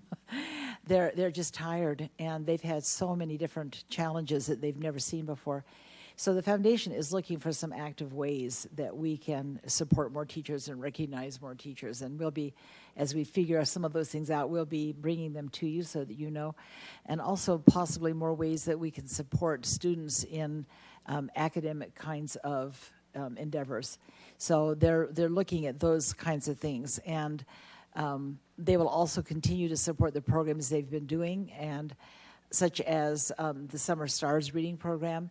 We expanded that. We almost doubled it this year, and it has been very, very, very successful. They've had remarkable progress made in just a month with these little children. So they're looking at that, and they decided that because we have ESSER money available to support that program for another year, that they're going to take the money the foundation would have used and just set it aside.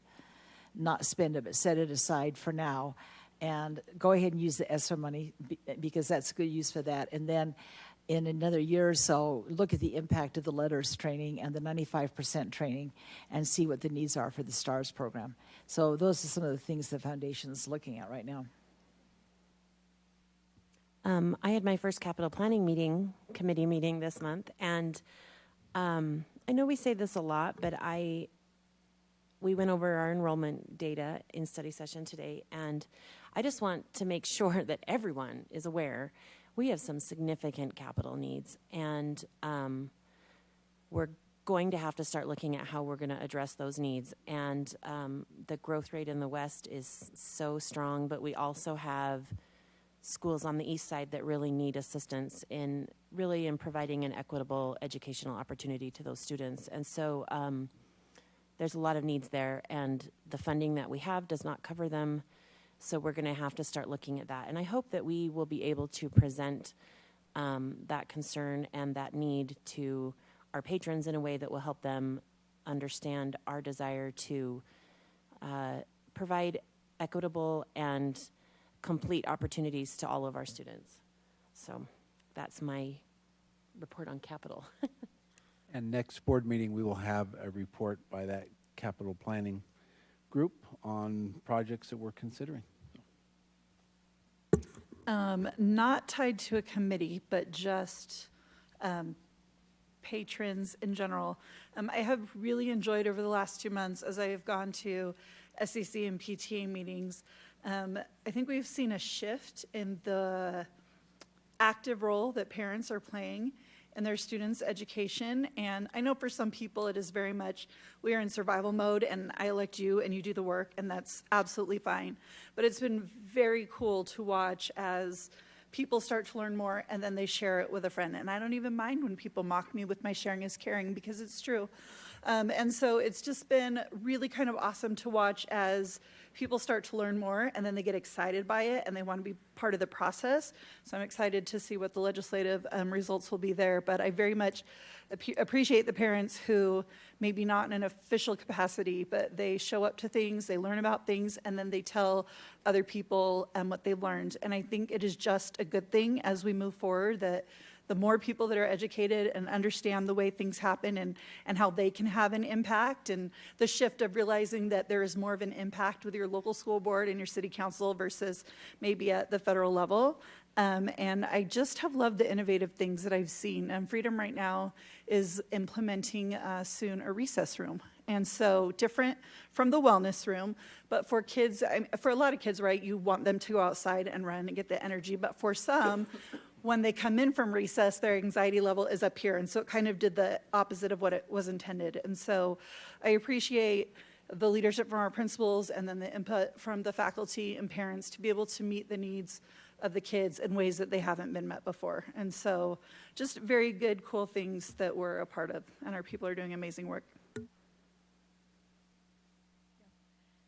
I just wanted to report in our work study session today, we celebrated the fact that we had a work session and we were able to have some conversations that we've been wanting to have for a long time, and we have nailed down some board norms that we would like to identify with.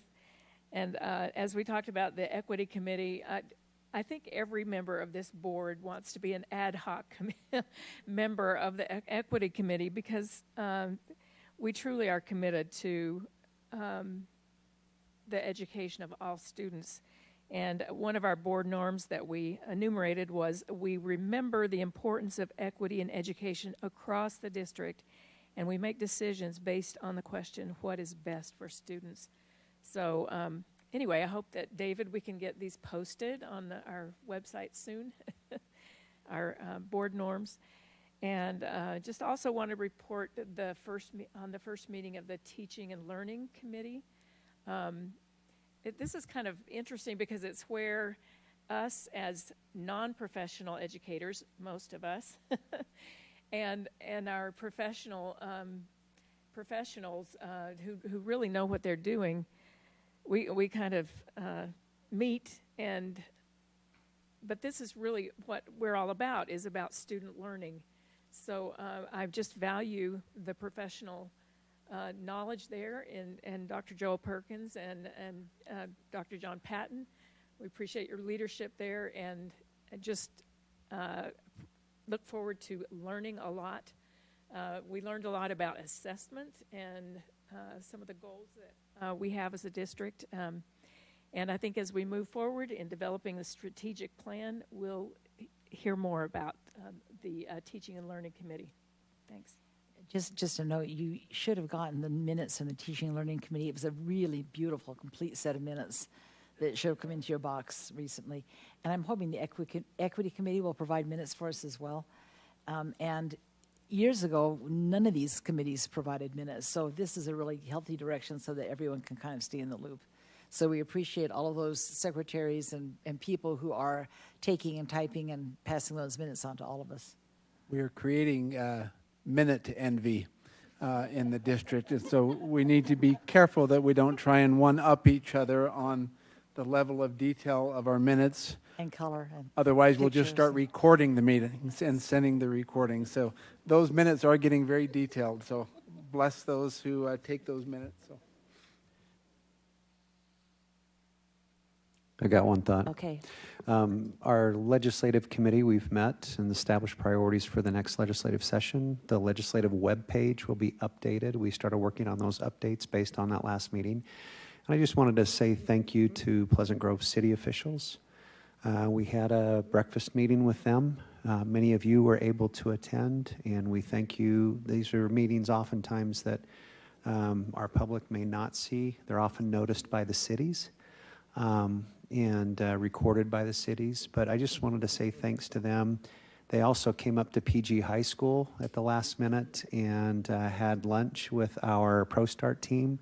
And a shout out to our Viking ProStart teacher, Paige, and the students that did a great job. We had Representative Hawkins come, as well as council members from PG, and then the new mayor-elect of Linden. And just appreciate them making time to be with our kids and celebrate them. We also have legislators now getting into our classrooms, Representative Christofferson, several others, Representative Abbott. And so you'll see some of those highlights as we share those that we know of. Some have already been in we didn't know, but with those that come in we know about, we'll try to share those highlights with you. And then Finance Committee, budget for next year has already started.